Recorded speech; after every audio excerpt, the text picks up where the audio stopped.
This story begins in a time when people live in space and several galaxies other than Earth. A team of bounty hunters known as the S-Devil come to a location in search of someone, but they're surprised to find that the planet is full of radiation and toxic waste, which means the man they're looking for can't be there. Their leader, Seryung the Blazing Devil, who also doubles as the ship's captain, asks her android assistant, Sunja, who flies their aircraft, if they're in the wrong place. Sunja tells her that they got the correct planet number as given to them by the client, and it's the right location. Sunja expressionlessly explains that they have arrived at the exact destination they had set out to come. The android stops the ship midair and explains that they've arrived at the planet Earth, which was where they set out to go in the first place. Seryung becomes angry and calls out to another member of the team, Robert, and calls him a thief for supplying her wrong intel. Robert peers at the planet from the ship's windows and realizes that something is strange. He says he's sure that this is the right place, but he also looks confused as to how the planet Earth has come to be so inhabitable and full of radiation. Seryung glares at him and mentions that the place is drenched in radiation and doesn't have the faintest trace of oxygen. She asks him how it's possible that there's a high-value criminal hiding there. Robert just keeps looking at the planet through the glass, unsure of what to say.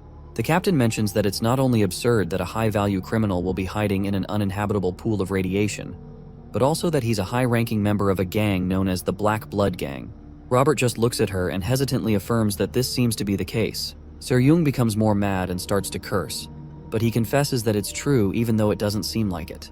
Robert explains that he got the intel when someone named Hao Moon raided the main system of the Beggars sect, which means it must be very credible. Seryung looks over at Sunja, who is monitoring activities on the planet, and asks what she thinks. Sunja starkly tells her that if their target came here, it would only be to commit suicide. She explains that the oxygen saturation of the planet is 23.76%, and the radiation contamination level is as high as 87 sieverts, which makes it perfect for killing oneself. Seryung becomes less hopeful by her response, and asks her if it's possible for a human to live there at all. Sunja explains that if such a human has a top-notch radiation shield installed and a high-capacity internal energy drive that spans multiple cycles, they would have a chance.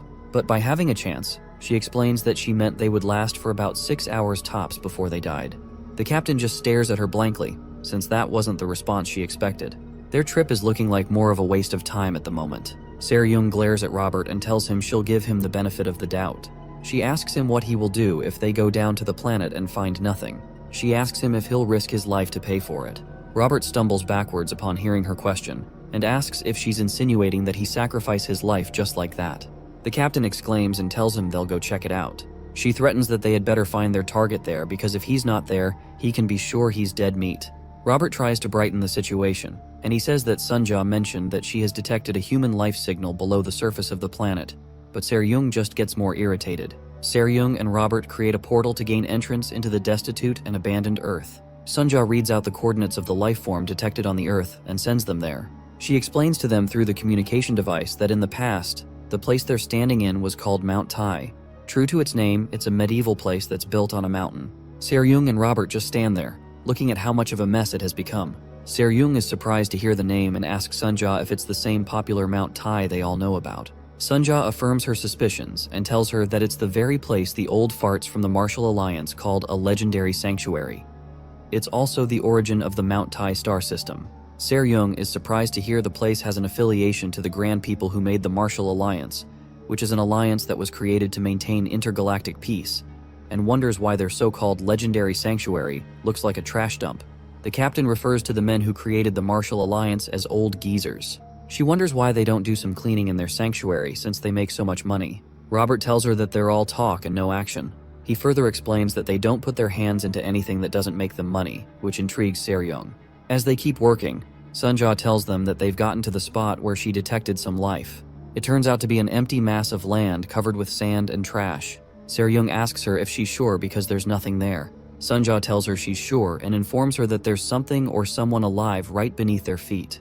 The captain just stares at the ground, wondering how it's even possible for a person to still be alive while buried underground. She bends forward and feels the ground, wondering if she should set up the energy explosion right where they're standing. Robert asks her what she's talking about and what she's planning to do. Seryung doesn't answer him and just asks if whatever is down there is alive. She suddenly activates the energy from the internal energy drive she has strapped to her waist to channel the energy required to blow the ground open.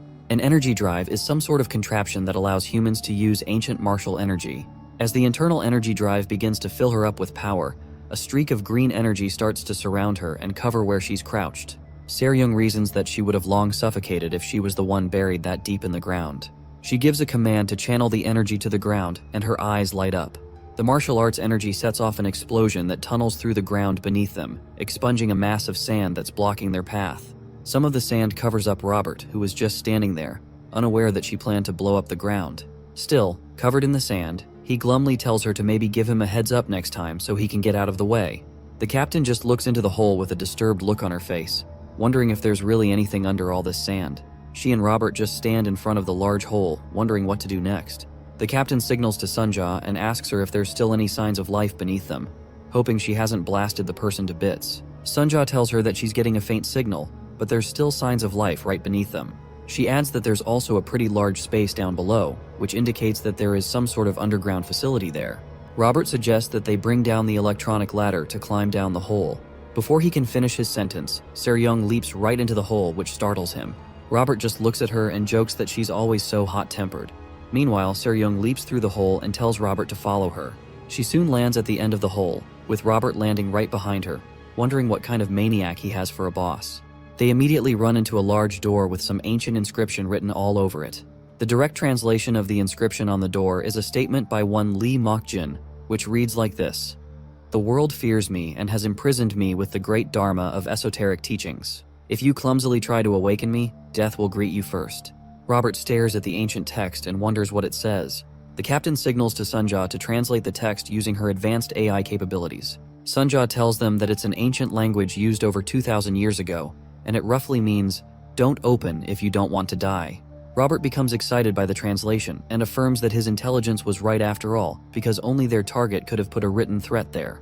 Seryung asks him why their target would write his threat in an ancient language that no one understands. Robert just stutters and mentions that it could be possible that he's the guy they're looking for. The captain tells him that they can't be certain, but in any case, it's a good sign since they're threatening them not to open it. She starts to make her way towards the door and says that the threat must mean that there's something valuable inside. She places her hands on the door and they both hear a loud sound. Suddenly, the door opens on its own accord. The duo just stand there, perplexed. They continue their journey and step into an underground facility that seems to look like a temple. On a podium up front, a large creature that looks like a fur beast or a mass of hair just sits there. But before you hear the rest of this exciting story, I invite you to check out my second channel, where you can find some extended videos from the main channel, which I can't publish here due to copyright. New videos will be released here as well, so subscribe to don't miss it. You can find link in the description. The creature seems to have human legs, but its entire body region is covered up by long, furry hair. Robert quickly sees it and wonders what it is. He notices that it looks human, but the rest of it doesn't look human at all. Seryung just stares at the creature blankly, looking unimpressed by the entire scenery. She boldly walks up the stairs leading to the podium to investigate what the creature is. When she gets to the top of the podium, the creature doesn't move an inch, but just sits there like it's not aware of their presence. When she looks closer, she realizes that he has a nose under the great mass of hair that's covering his head. It seems to be a man after all. But how can a man survive under all that rubble for so long? Robert, who just remains on the ground, asks her if the creature is alive and asks if it's human. He quickly recalls that it's been buried for 2,000 years, and it couldn't possibly be alive. Seryung stares blankly at the immobile creature and wonders what to make of it. The creature just sits there in total silence, and there's no way to tell whether it's dead or alive. She decides to break the ice and reaches out to touch it. She finally places her finger on its nose, hoping to get some sort of response from the creature.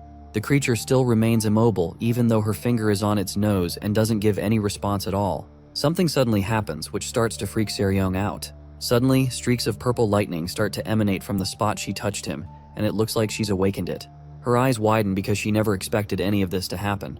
The creature's eyes begin to burn with a fiery red light, and streaks of purple lightning continue to emanate from its body, and it looks like some Greek god. Seryung suddenly becomes alert and moves backwards, quickly activating a blast of energy through her palm since she's not sure what the creature is. The creature doesn't move out of the way, but it seems to put an energy field around her palm between itself and Seryung.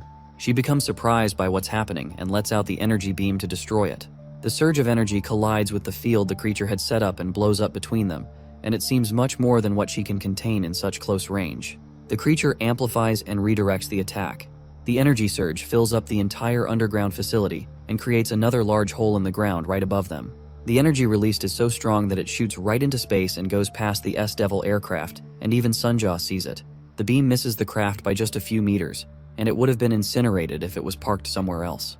The energy surge alerts Sunja, who asks them what's going on over the comms. She calls out to the captain to know what's going on and what she did to trigger the energy surge, but she gets no response. Sunja keeps calling out to Seryung and Robert and starts to get worried when she doesn't receive any answer. Meanwhile, while Sunja calls for their attention over the comms, Seryung just lays on the ground several meters from the podium, as it seems the impact of the energy had knocked her a few feet away. Her radiation shield seems to have been slightly broken, and she seems to be bleeding from an injury. Seryung crawls backwards and rests on a nearby wall, still speechless because of what had just happened. A few meters from her, Robert lays on the ground, obviously knocked out by the impact of the blast. Seryung soon locks her gaze on the creature on the podium, who now stands right in front of her. The creature stands upright and walks towards her, looking unscathed by the impact of the blast. The creature asks her who she is, but Seryung just lays there and stares at it, still in shock. The creature asks her who dares awaken him, but he still gets no response from Seryung. Seryung just stares at it blankly, and it seems she doesn't understand what it's saying. She continues to stare at it, unsure of what to do and what the creature is. The creature starts to think to itself if Seryung's rude awakening is a challenge. It questions if a martial artist capable of challenging him has finally been born. Moments pass, and Seryung just sits on the ground, still unsure of what will happen next. Meanwhile, Robert is still out cold and isn't aware of any of the things happening. The creature orders Seryung to speak and give him a response, but it seems like she doesn't understand what he's saying, so she keeps staring at him in bewilderment. The man-like creature rashly insists that she tells him why she has chosen to awaken him. Seryung suddenly becomes angry that she can't understand a word of what he's saying, so she decides to activate her real-time translation mode. The creature raises its hands, and it looks like a man. She hears him threaten to kill her if she doesn't answer his questions, and it seems he doesn't realize that she doesn't speak his language. Seryung becomes alerted by his threat to kill her and tries to get up. As the creature raises up his hands, he repeats his threat to kill her if he doesn't get a response. The captain gets right into action and shoots beams of lightning at him, wondering what kind of monster she's dealing with. The impact of her attack causes another massive explosion that lands right on the creature and exposes it to massive heat. She creates another explosive ball in her hands and tells the creature to die. She keeps throwing series of explosive energy at it, which swallows up the creature till all you can see is fire and smoke, hoping it would die. The entire cave becomes littered with sand that is spilled around by the continuous onslaught of explosive power. Seryung decides to rest for a while after she gets tired from expending so much power. She starts to breathe heavily to calm herself down, and the internal drive system alerts her that she has overloaded the drive because she has used up 1.2 cycles out of the 1.14 that's available. Out of nowhere, the creature appears out of the rubble, totally unscathed, and walks towards her. Meanwhile, Seryung's energy system warns her to recharge her internal energy so she can keep battling. The creature just stands in front of her, and not one hair on it seems to have been affected by all the explosion. The captain looks surprised and wonders how it's still in the same shape after all those hits. The creature analyzes her martial art technique and tells her she used the Quantum Golden Summit Divine Art and the Red Mist Divine Palm. He mentions that though they are the martial art of the Emi sect, he has noticed that it seems to have many impurities, which suggests that she learnt it through theft. He tells her that, in other words, this means that she's just a thief scraping by with skills she acquired from grave robbing, and he looks pissed off. He suddenly starts to levitate off the ground, and a purple light envelopes him, causing a destructive whirlwind to circle through the cave. Seryung just stares at him in horror since she's run out of power to dispense. The creature asks her what effrontery a mere thief has to disrupt his eternal sleep, as his purple energy starts to increase more and more. Seryung continues to stare at him, afraid that he's going to launch an attack to destroy her. He finally declares that she's going to die and proceeds to launch his attack. Something odd happens, which surprises the captain and makes her crash to the ground. The creature falls face flat to the ground, and it seems to be dead. Seryung just watches from afar, wondering what has happened to it. She asks herself what the heck just happened, and watches the creature who seems to have passed out in front of her after threatening to kill her just a few minutes ago. She hears a voice from behind who tells her the creature must have died. It turns out to be Robert, who has finally woken up from his slumber. He tells her it's only natural that it died after being exposed to the radiation on the planet without a shielding field. He wonders how the creature was able to hold out for so long before dying. Sunja suddenly tells them that the creature is still alive because its breathing and pulse are still normal. Robert is surprised and asks her why the creature suddenly collapsed. Sunja runs some analysis and tells him that the creature seems to have collapsed from energy depletion. She further explains that its body is fine, but the battery inside its stomach seems completely drained, which further confuses Robert. Seryung is surprised when she hears that it had fainted due to energy depletion in its stomach. Seryung still crouches close to the wall, drained from the energy she has expended, as she and Robert stare at the immobile creature. She reasons that, in other words, it must have fainted from hunger, which means it was starving from not having eaten for the past 2,000 years. Hours later, the duo return to their aircraft, and Robert protests about something to the captain. He asks why she brought it along into the aircraft, and he screams they should have left it behind, especially because of how dangerous it seemed to be in the cave. He reminds her of how the creature went berserk just moments ago, and how it seems harder to kill it than to kill a cockroach with a nuclear blast. He further mentions that at least a radioactive cockroach would be worth a few bucks, but this crazy monster isn't worth anything to them, and there's no need to carry it along. Meanwhile, they all stare at the immobile creature that Seryung had wrapped in some sort of bind to keep it from moving around. Seryung insists that the creature is worth money. Robert and Sunya just stare at her blankly, wondering what she meant by that. They wait for her to explain, but she just stands there, with the creature still lying in front of them. She continues by saying the creature isn't just worthy money, it's worth lots of it. They both exclaim when she says that, wondering what she means. Seryung asks them what the most valuable cultural heritage they have today is. Sunja answers that the ancient martial arts are the most valuable cultural heritage. She adds that the closer the art is to the original form, the more expensive it is. Seryung agrees and mentions that it's obvious that the fuzzball that they captured is an ancient martial artist from around 2,000 years ago, and no less based on the inscriptions on his cave. She explains that 2,000 years ago was a legendary period when martial arts were highly developed. She says that even the lowest class F-grade techniques from that era can fetch at least 10,000 credits. She also adds that the creature isn't on a low level like F-grade, and he was probably a grandmaster that was at least an S rank or higher. Robert follows her train of thought and blurts out they'd be hitting the jackpot if he truly is S rank. He mentions that the only issue they can have now is if he wakes up on their ship. Seryung tells them not to worry because she tied him with celestial silkworm threads that are used in spaceship repairs. She gloats that even the head of the Shaolin sect couldn't cut it if he wanted to. Seconds later, they hear a ripping sound, and Seryung stops talking when she realizes what just happened. She glances behind her, hoping it's not what she thinks. When she looks back, the creature has easily ripped her treasured celestial silkworm threads like a polythene wrapper. He just stands there staring at them. He continues his threats by asking what effrontery lowly grave robbers like them have to desecrate him. He starts to burn in fiery anger again and threatens to tear them to shreds. The captain starts to curse in anger as she brings out her sword because she didn't expect him to set himself free so easily, and Robert starts to blame her because he had told her this would happen. While they prepare to fight him, they're surprised by what happens next. As the creature lights up in a blazing glory and prepares to incinerate them, Sunja walks in front of him with a plate filled with grilled hot dogs. The hot dogs look so appealing, and the aroma fills up the atmosphere in the spaceship. Robert and Seryung watch in surprise as things quickly turn around. Unlike what they expected, the creature quickly ignores the fight and starts to gobble up the plate of hot dogs like a madman. All three of them watch as the creature sits on their table and frantically swallows the hot dogs, ignoring their presence.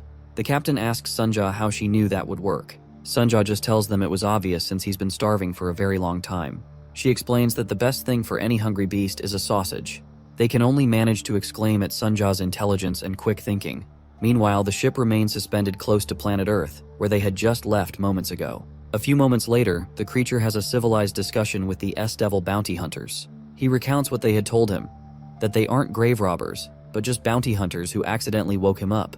Just to get things right, he also asks that they had said that this world is the world 2,000 years after his time, where humans had gone further in their desires to harm each other. Thereby, they destroyed the world and have decided to live in the skies. Seryung tells him that things have stabilized ever since then, because the humans decided not to allow any weapons apart from martial arts, including nuclear weapons. Our guy just asks what nuclear weapons are, since he's about 2,000 years old and doesn't know what nuclear weapons are. Still confused, he asks the bounty hunters what the current era is called. Seryung asks him what he means, because they no longer refer to times as eras anymore. She tells him it's the year 1105 in the galactic calendar. The creature asks them why they're using the galactic year, and sarcastically asks them if they also live in the sky, because their story seems like a pill too hard to swallow.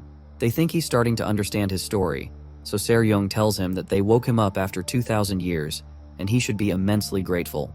The creature becomes irritated by her words and story and calls it nonsense. He asks who she thinks she's talking to, and if she even knows who he is. He insists that they're third-rate grave robbers, and they're trying to deceive him with their nonsensical stories. He starts to burn up again in anger, and he asks them if they wish to die by lying to him. The 3 bounty hunters simply point to the nearby window on the ship, signaling for him to look for himself. He quickly turns around and looks at what they're pointing at. The creature becomes transfixed, and he's shocked at what he sees. Out of the window, a view of the radiation-filled Earth, along with the sun, which floats in a distance, is clear. Se-ryung tells him to look closely at the place over there, referring to him as Fuzzball, then correcting herself, and referring to him as Grandpa and Master. She tells him the planet right in front of them is where he lived. He looks at the radiation-filled Earth and asks if that's really the world he lived in, shocked at how things have become. The captain replies with an affirmation and tells him it's totally ruined now, as the creature moves toward the window to get a closer look. She tries to comfort him and asks him if he now believes they're saying the truth now that he's seen it for himself. He suddenly starts to burn again, and he states that even if he wants to believe, they surely don't expect him to believe that the land he was standing on is round. The captain just hits her head, wondering how astonishingly ignorant he must be. Robert just stares at them in surprise. The smell of the creature's hair and stinking body fills the ship, and the captain starts to wonder where the terrible smell is coming from. She quickly covers her nose and tells him that he'll learn the rest later, but asks him to take a shower first and maybe trim his hair since they're going to be staying together for a while anyway. Our guy just asks what they mean by shower since they never had showers in this civilization. Se-ryung makes it clearer and tells him to go take a bath. The 3 bounty hunters wait outside their restroom while the new guy takes a shower in their bathroom. Inside, the creature enjoys the shower time and takes his precious time since he's too old to be rushed anyway. While he has a bath, they leave a couple of clothes on the ground for him to wear when he's done. Robert asks the captain why she didn't just leave the guy's hair as it was. Meanwhile, the guy cuts all his hair off, and it piles up on the ground. Robert shares his concerns with the captain that he's worried that some mummified creature will come out of the bathroom since the guy has cut off all his hair. Robert stops mid-sentence to look at the new guy, who had just stepped out of the bathroom, and Se-ryung also freezes. The new guy steps out looking much cleaner with water dripping from his body. He cleans his hair with a hot towel, and his exposed body shows that he's not a monster after all, but he looks human. He removes the towel out of the way to expose a gorgeous young face with black earrings and a muscular toned body. He doesn't notice the fact that the 3 of them just stand there looking at him speechless, and he asks them if there's still more of what he ate earlier. Se-ryung stares at him wide-eyed because she was expecting a grumpy-looking old creature and not such an attractive person. She wonders who this guy could be. Later, the ship continues its course through space and leaves the area around the Earth to go somewhere else. The new guy just glues to the windows and stares at all the celestial bodies, since it's his first time seeing them this close. He thinks to himself that this seems to be the sky after all, and they weren't lying to him. He thinks about how he once lamented that the world is narrow, but he now realizes that it is truly vast and strange. Out of nowhere, someone pinches his face while he's looking through the glass. He looks beside him and notices Se-ryung pinching his cheeks as she blankly stares at him. She frowns and asks him how old he is. She reminds him that the years he spent in hibernation don't count, just so he knows. While the captain questions the new guy, Robert and Sunja watch them, considering how odd the entire situation is. They soon reach a building that seems to be built into an asteroid that is in the Pleiades. The Pleiades is a cluster of stars in the Milky Way. The building is the Asteroid Space Tavern, where folks living in space come to have a good time. Inside the tavern, there's an inn called the Wild Crane, with people having drinks and food down below. At one of the tables, Sunja watches in horror as she sees something that surprises her. The new guy just stares squarely at her, wondering what's so big of a deal. The unimaginable sight is now clear as our guy stuffs 6 pieces of hot dogs into his mouth at once, with another mountain of hot dogs still in front of him. Robert whispers to Sunja and asks how a human can eat that much, and Sunja mentions that he has been starving for the past 2,000 years. Robert becomes more worried and asks if he's going to eat 2,000 years worth of food just to quench his hunger, and Sunja tells him that might be the case judging from the way he's eating.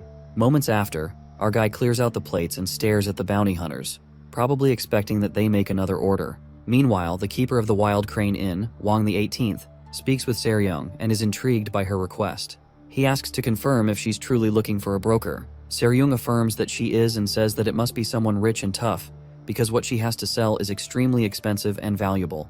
He jokingly asks her how expensive the thing must be to make the usually laid-back blazing devil so frantic. Se-ryung asks him how much a full collection of 2,000-year-old martial arts manuscripts would be worth if they were all originals and all S-rank. Her words alert Wang, who opens his tiny eyes and stops puffing his cigarette to listen more closely to what she's saying. He continues his puffing and lets out a stream of smoke, considering the question she asked him. Moments later, Wang is seen sitting all by himself after the captain leaves the meeting. One of the nearby guards asks Wang if what she said could really be real.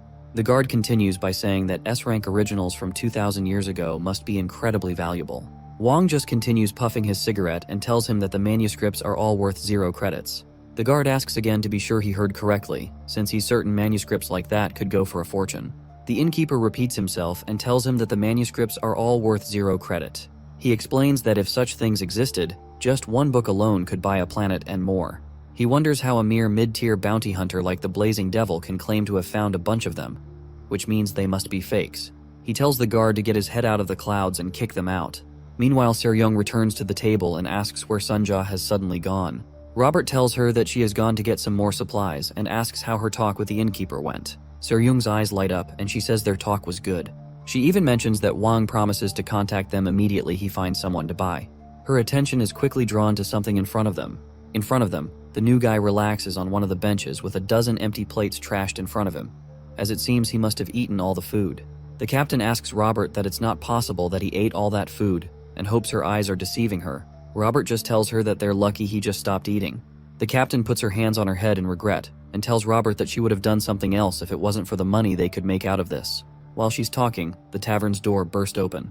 The sound draws the attention of everyone in the tavern, who look back to see who their guests are. Some men dressed in matching attire walk into the tavern, and they look like they're trouble. Se-ryung is alerted by their presence, as it seems she recognizes them. She recognizes the serious-looking men as men from a group called the Heavenly Demon Sect. How odd, demon and heaven in the same word. The leader of the squad that came into the tavern starts to scan the surroundings, and it seems like he's looking for someone. He looks at the profiles of the people who are seated in the tavern through a futuristic lens. Meanwhile, Se-ryung affirms that the person scanning the tavern is none other than the leader of the Red Wolf squad of the Heavenly Demon Sect, named Sanjin Wuyue. Robert affirms that and mentions that the Red Wolf platoon are the inspectors of the Demon Sect. He asks why they're here, so Se-ryung tells him that they specialize in tracking, so they must be pursuing someone. She whispers to him not to make eye contact with them so as not to irritate them. Our guy overhears them talking and asks them if they just mentioned a demon sect. Se-ryung turns around to face him, wondering why he's interested in the sect. The new guy, who still has crumbs of hot dogs on his mouth, asks them if they could possibly be referring to the Heavenly Demon Sect, and it seems he recognizes them. The captain asks him how he knows the Heavenly Demon Sect when he's been asleep for thousands of years. She realizes that the Heavenly Demon Sect would have existed in his own timeline too. Our guy stares at her in surprise and asks why the people aren't fleeing in the presence of the Heavenly Demon Sect. He tells them that if they were truly the Demon Sect members, people should be fleeing in panic. Se-ryung asks him why they would flee. She mentions that the Heavenly Demon Sect has its issues, but they still pride themselves on being the foremost orthodox and faith-practicing sect in the universe, because they really are the best. The new guy stares at her in surprise. He wonders how the Demon Sect and the word orthodox can be used in the same sentence. Suddenly, he thinks to himself that his dream, which had always felt empty and distant, seems to have truly come to pass. Meanwhile, Sanjin notices someone odd while he's inspecting the crowd and stops to confirm. A couple sitting near him look back, wondering why he's looking at them. His target isn't the couple, but another man who's quietly sitting alone with his head on his table. Sanjin walks up to him and orders him to look up so he can see his face. When he looks up, the system reads that his internal energy is 52.7 C. It also shows the martial arts he knows and shows that he's wanted on charges of level 2 robbery and assault. Sanjin tells the man that today is his lucky day because he's not the one they're targeting. He orders him to go to the Martial Alliance immediately and go turn himself in, threatening to harm him if he does otherwise. Sanjin stops his sentence midway, and his eyes widen as he feels something odd. A hand seems to have landed on his head, and Sanjin stares blankly, wondering who would have to effrontery to not only be near him, but to put their hands on his head. It turns out to be our martial arts master, who starts to stroke Sanjin's head like a cat. Our guy mentions how admirable he looks, still patting his head like he's a child. The martial artist master tells Sanjin that his seemingly impossible dream seems to have come to pass. Meanwhile, the folks in the tavern freeze and stare at him because they've never seen anyone have the boldness to even come near a member of the demon sect. Some other guys who are playing cards stop playing, realizing that nothing but trouble can come from such an encounter. The martial arts master tells them that they've brought his dream to pass, referring to them as young ones. He starts to fawn over the Heavenly Demon Sect and mentions that it's admirable that they managed to do this. He goes further and hugs Sanjin's head, comforting him for the sufferings they young ones must have endured to achieve such a stature. Even the man that Sanjin was threatening just speechlessly stares at the martial arts master, wondering what the heck is going on. As he continues to hug Sanjin's head, Sanjin doesn't move an inch and asks if the new guy is a child with intelligence issues. Roberts tries to calm Sanjin down and tells him that their friend isn't technically mentally unstable, but he just lacks any social skills whatsoever. Sanjin calls the martial master a child and tells him he should know it's also his lucky day, and tries to remove his hands from around his head. He tells him that if he had sensed just a little bit of martial art from his body, he would have shattered him to pieces. Sazin tries to pull our guy's hands off him but realizes it's harder than he thought and begins to struggle. He's surprised that he can't remove the kid's hand no matter how much energy he's using. Robert wonders why the Red Wolf Gang leader seems to be grunting and asks Seryung if something is wrong, but she tells him she's not sure. Sanjin tries harder to peel off the new guy's hand, using more strength from his martial arts technique, but it doesn't work, so he starts to curse. Sanjin decides to make use of his internal energy drive, so the system activates something called a Blood Wolf art at the maximum drive rate. Sanjin's eye becomes totally white, and he entered into another mode entirely. He manages to release a great amount of power, and he displaces the new guy, and he shouts at him to stop messing around. The energy he releases is so strong that it encircles the entire inn and knocks away several tables. The onlookers look at him in horror, realizing that it's about to go down. More folks keep watching him to know what's going to happen next. Some of his subordinates watch from behind with their mouths open. The martial arts master quickly returns to his friends and leaves about a meter of space between himself and Sanjin, who is about to bring down the whole building. Sanjin starts to calm down when he sees that his enemy is unscathed, and he realizes the extent of damage he has done to the shop. Seryung tells Robert that it seems the Red Wolf squad leader isn't in good shape recently, and that would explain his inability to remove the new guy's hands. Meanwhile, our guy just stands there and stares blankly at Sanjin. The Red Wolf squad leader starts to scan the new guy, and he asks him who he is. He wonders how it's possible that he is totally unaffected by the release of so much energy when he was planning to kill him instantly. To make things worse, the system scan shows that there is no record of the new guy's internal energy or martial arts, and he finds out he's not in the database at all. Sanjin wonders how a pure natural being can have zero internal energy and still be alive. While he's thinking, our guy interrupts his thinking and tells Sanjin that the Blood Wolf demon art that he just used is one of the lower-level martial arts among the heavenly demon's body cultivation art, but he commends that fact the sect has been able to pass it down. He tells the Red Wolf squad leader that the only issue is that his internal energy and chi are not in harmony, because it seems his training method is flawed. Our guy decides to comfort him by telling him today is his lucky day since he gets to meet him to help him personally correct it, which is an opportunity of a lifetime. Sanjin just gets more irritated by his words and calls him a lunatic. He summons a stream of liquid-looking fire and tries to kill the martial arts master on the spot. He summons a fiery hand, which he refers to as the Red Wolf Demon Claw's first form. He quickly strikes our guy with the demon claw, but he simply dodges it by bending backward and doesn't leave where he's standing. Behind the martial master, there's a stream of fire that destroys the inn and causes people to run around in panic. Sanjin continues his rampage and summons another power called the Red Wolf Explosion, but our guy just dodges that one too, with his hands still in his pockets. The Red Wolf squad leader starts to get really exasperated now, and he starts to summon several powers at once. He activates one Red Wolf Tremor Wave and a Red Wolf Ghost Claw at the same time, but the martial art master just dodges it like it's child play. The veins in Sanjin's head start to bulge now as he summons all his strength and intellect to try to take the new guy down. He even transforms one of his hands into a demonic claw and surrounds himself with a whirlwind of demonic fire, hell-bent on killing this dude. In the meantime, our guy keeps watching his display. He gauges that Sanjin has enough internal energy, and his forms are precise, and he keeps on watching each of his moves as he angrily tries to kill him. Eventually, he decides that there seems to be a problem somewhere with the way he's doing it. Sanjin just goes all out, and now his eyes are red, as it seems he's maxing out all the attacks he knows. Our guy soon gets angry and smashes a hand over Sanjin's head, telling him it's enough. The impact of his hand presses the Red Wolf squad's head like a marshmallow, and it seems his brain and skull have been disfigured. As Sanjin breaks the floor with the impact of his fall, our guy tells him his martial arts skills are crude. A large hole develops around where Sanjin hits his head, and it looks like a comet has hit the floor of the inn, cracking the stony floor. The rest of the squad are shocked to see their boss have a mouthful of stone, and they open their mouths at the horrific scene. The onlookers in the tavern are more surprised as they stare wide-eyed, not expecting the odd turn of events. Seryung and Robert are also equally surprised, since this is the first time they would witness members of the prestigious Heavenly Demon sect get it handed to them. Sanjin just remains in the ground, with his head comfortably resting in the space he bulldozed with his impact. Our guy stands in front of him, with his hands still in his pockets. He tells him he learned the skills, but he learned it like a parrot. He explains that true martial arts are not just about imitating skills, but adapting them and making them your own. After he issues the correction, he tells Sanjin to get up and try to hit him again if he understands the correction. Sanjin just remains in the hole, probably in need of brain surgery, and the martial art master angrily tells him to get up. The rest of the Red Wolf squad just stares at him speechlessly, wondering what the heck just happened. They eventually get agitated and ask him where he got the effrontery to attack their platoon leader. They call him a brat and run towards him with the intent to kill. They jump at him with several weapons and martial arts skills activated, but MC just stands there with his hands still in his pocket. Moments later, we end up in the 32nd district of the Heavenly Demon Sect. All the members of the demon sect who had been at the bar are seen injured still inside the tavern, also bearing hand marks that are pressed into their skulls. The commander of the district watches from a screen in disbelief, and it seems he can't believe his eyes.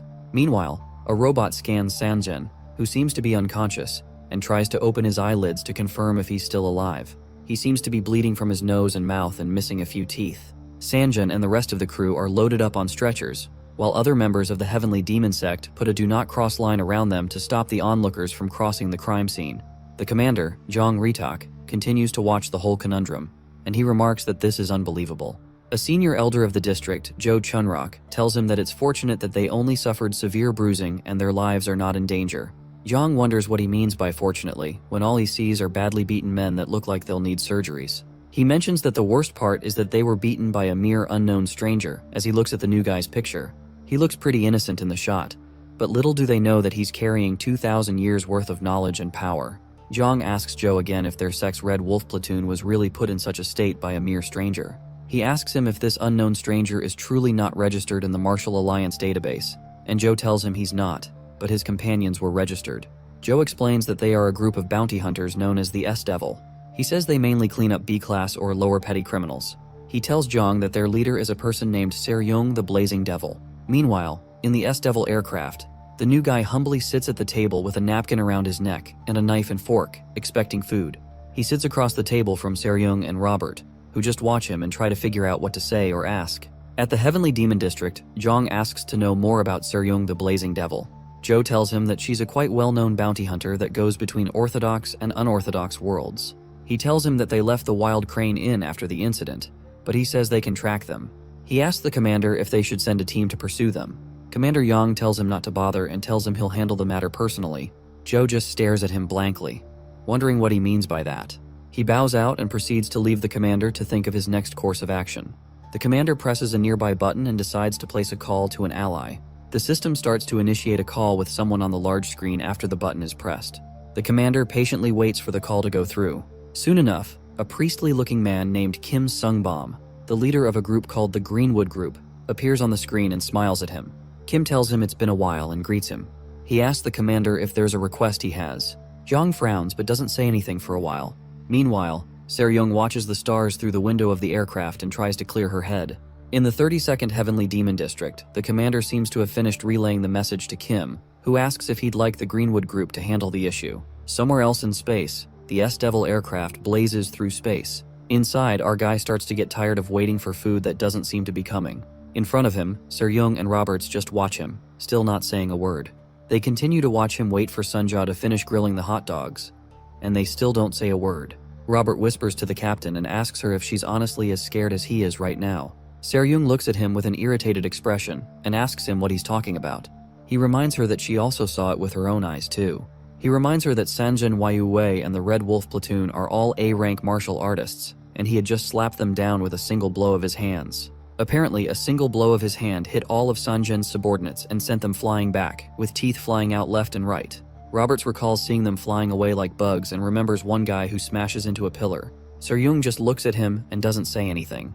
She later says that she could have taken those guys too if she fought them seriously, since they're the lowest level of their rank, even though they're A rank. Robert just confesses that he, on the other hand, would only have been able to scratch them just a bit if he had put his life on the line. He reminds her that the martial arts master just swatted them aside like flies, and he didn't seem to struggle with it at all. Seryung gets tired of listening to him and walks toward our guy.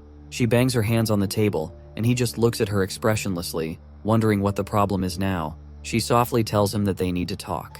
He just keeps staring at her, and he doesn't say a word. He soon breaks the silence and tells her he'll have to eat first before they can talk. Seryung sits in front of him with her arms crossed and insists that they talk first. She rudely speaks to him and asks him what his name is. Robert quickly interjects and suggests that she used honorifics to refer to him, but she just asks him if he's deaf and asks him what his name is again. Sunja soon arrives with a wide dish of freshly grilled hot dogs, and this catches our guy's attention. The captain tells him not to even think about eating until they're done talking, and she demands that he tell her his name. He just glares at her, but he doesn't say a word.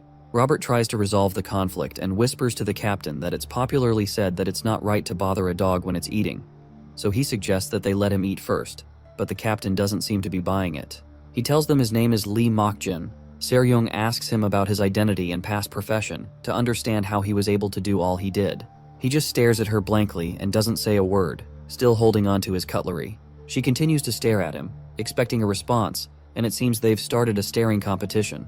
He finally breaks the ice and tells her he's a heavenly demon. Not just a heavenly demon, but he's a supreme heavenly demon. Seryung repeats what he just said and wonders if he truly just referred to himself as a supreme heavenly demon. She wonders what nonsense Lee is saying and asks if they fed him bad hot dogs that's making him hear things. Suddenly, the aircraft's alarm starts to blare out and the warning lights come on.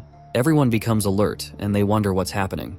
Nearby, another aircraft announces that its target has been detected. Sunja quickly goes to the system and explains that someone who's close to them is targeting them. Seryung rises up to check it out, and she says she knew the heavenly demon would be coming after them and wouldn't leave them alone after Lee beat up the Red Wolf platoon. She exclaims in frustration, realizing they're in big trouble. Sunja continues monitoring things on the system and tells her it's not the heavenly demon sect. A giant ship with a skull painted across its body appears, and Sunja tells them the group targeting them is Greenwood. Meanwhile, outside the ship, several aircraft that belong to the Greenwood group are seen surrounding the S-Devil aircraft. From inside one of the ships, Kim is told that the S-Devil ship has been confirmed and they're the targets they were paid bounty to deal with. Kim, the leader of the Galaxy Division of the 72 Strongholds of Greenwood, also known as the Black Tiger of the Crescent Moon, just watches and doesn't say a word. The Greenwood military captain asks Kim if they should go ahead to fire the EMP capture round. Kim asks the captain if it's confirmed that these guys are bounty hunters. The captain tells him that they are, and they found out that they mainly operate in the outskirts of the galaxy, and their leader is someone called Blazing Devil Seryung. The Black Tiger thinks to himself and wonders why the Heavenly Demon sect would bother with a small-time sect like this, and it seems something is fishy. He recalls the conversation he had with Yang, where he had offered him the job to deal with this problem. He remembers cheerfully accepting the bounty, asking Yang for the completion conditions, and asking what they should do once they capture the target. Unlike what he expected, Yang tells him not to capture them but to just erase them from existence. Kim's eyes widen in horror, and he clarifies by asking if he wants them to kill the targets. In the present time, the Black Tiger mentions that this situation seems odd, and he suspects that something is going on. He mentions that the Heavenly Demon sect are far better at taking lives than they are, and he believes that there must be a reason they had specifically entrusted them with the task. The captain just listens to his deduction and becomes equally surprised.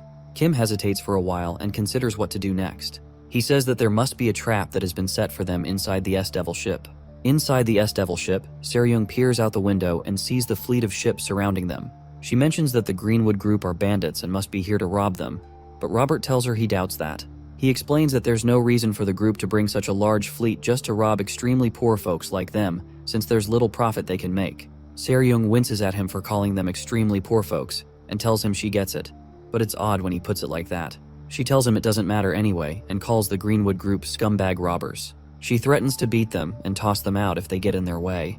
Robert just looks at her making big-mouthed claims, while Lee watches the beautiful fleets of ships surrounding them. Sunja finally speaks some sense into her and tells her it's not that simple, since they are just a part of the Galaxy Division of the 72 Strongholds of Greenwood, and it appears that they had mobilized an entire division to come capture them.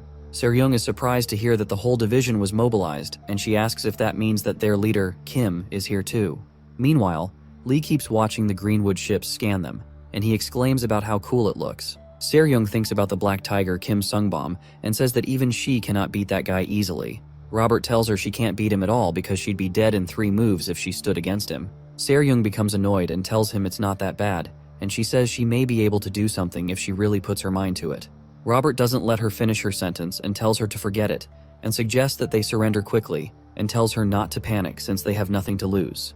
The captain just frowns since he had just burst her bubbles. She soon rises to the occasion and commands everyone to follow her command from now on. She explains that they'll first fire the EMP capture round to cut off the ship's energy and incapacitate them, which she'll permit.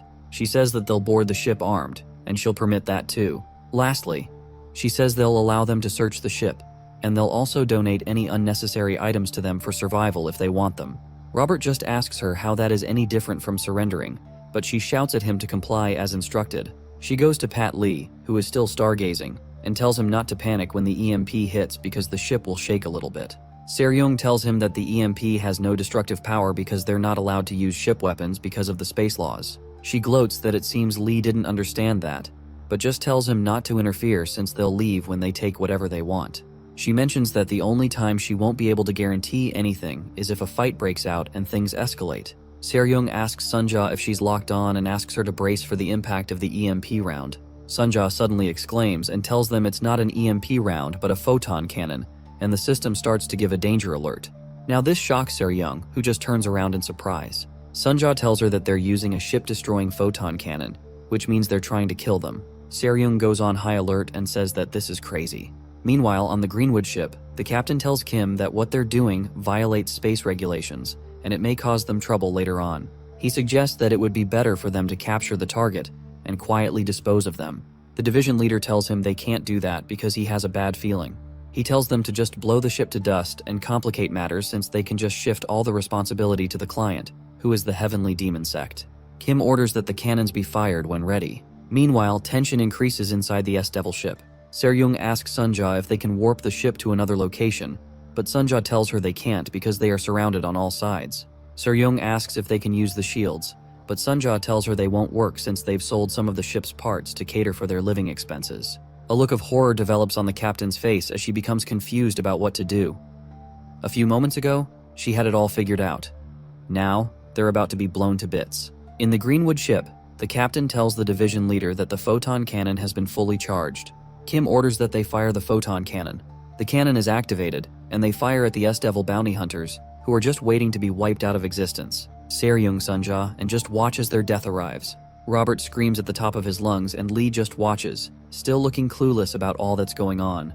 An explosion occurs after the photon cannot hit the target, and it seems that the end of our beloved bounty hunters. Kim watches from his ship as the explosion rips through the space around them.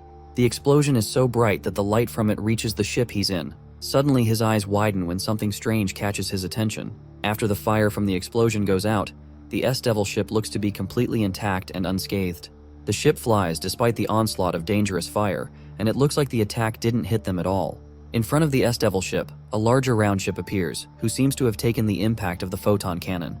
The larger ship moved in front of the S-Devil ship just in time to block the attack, and it completely shielded it from the Greenwoods. A woman wearing white armor and holding a white spear appears on top of the new ship.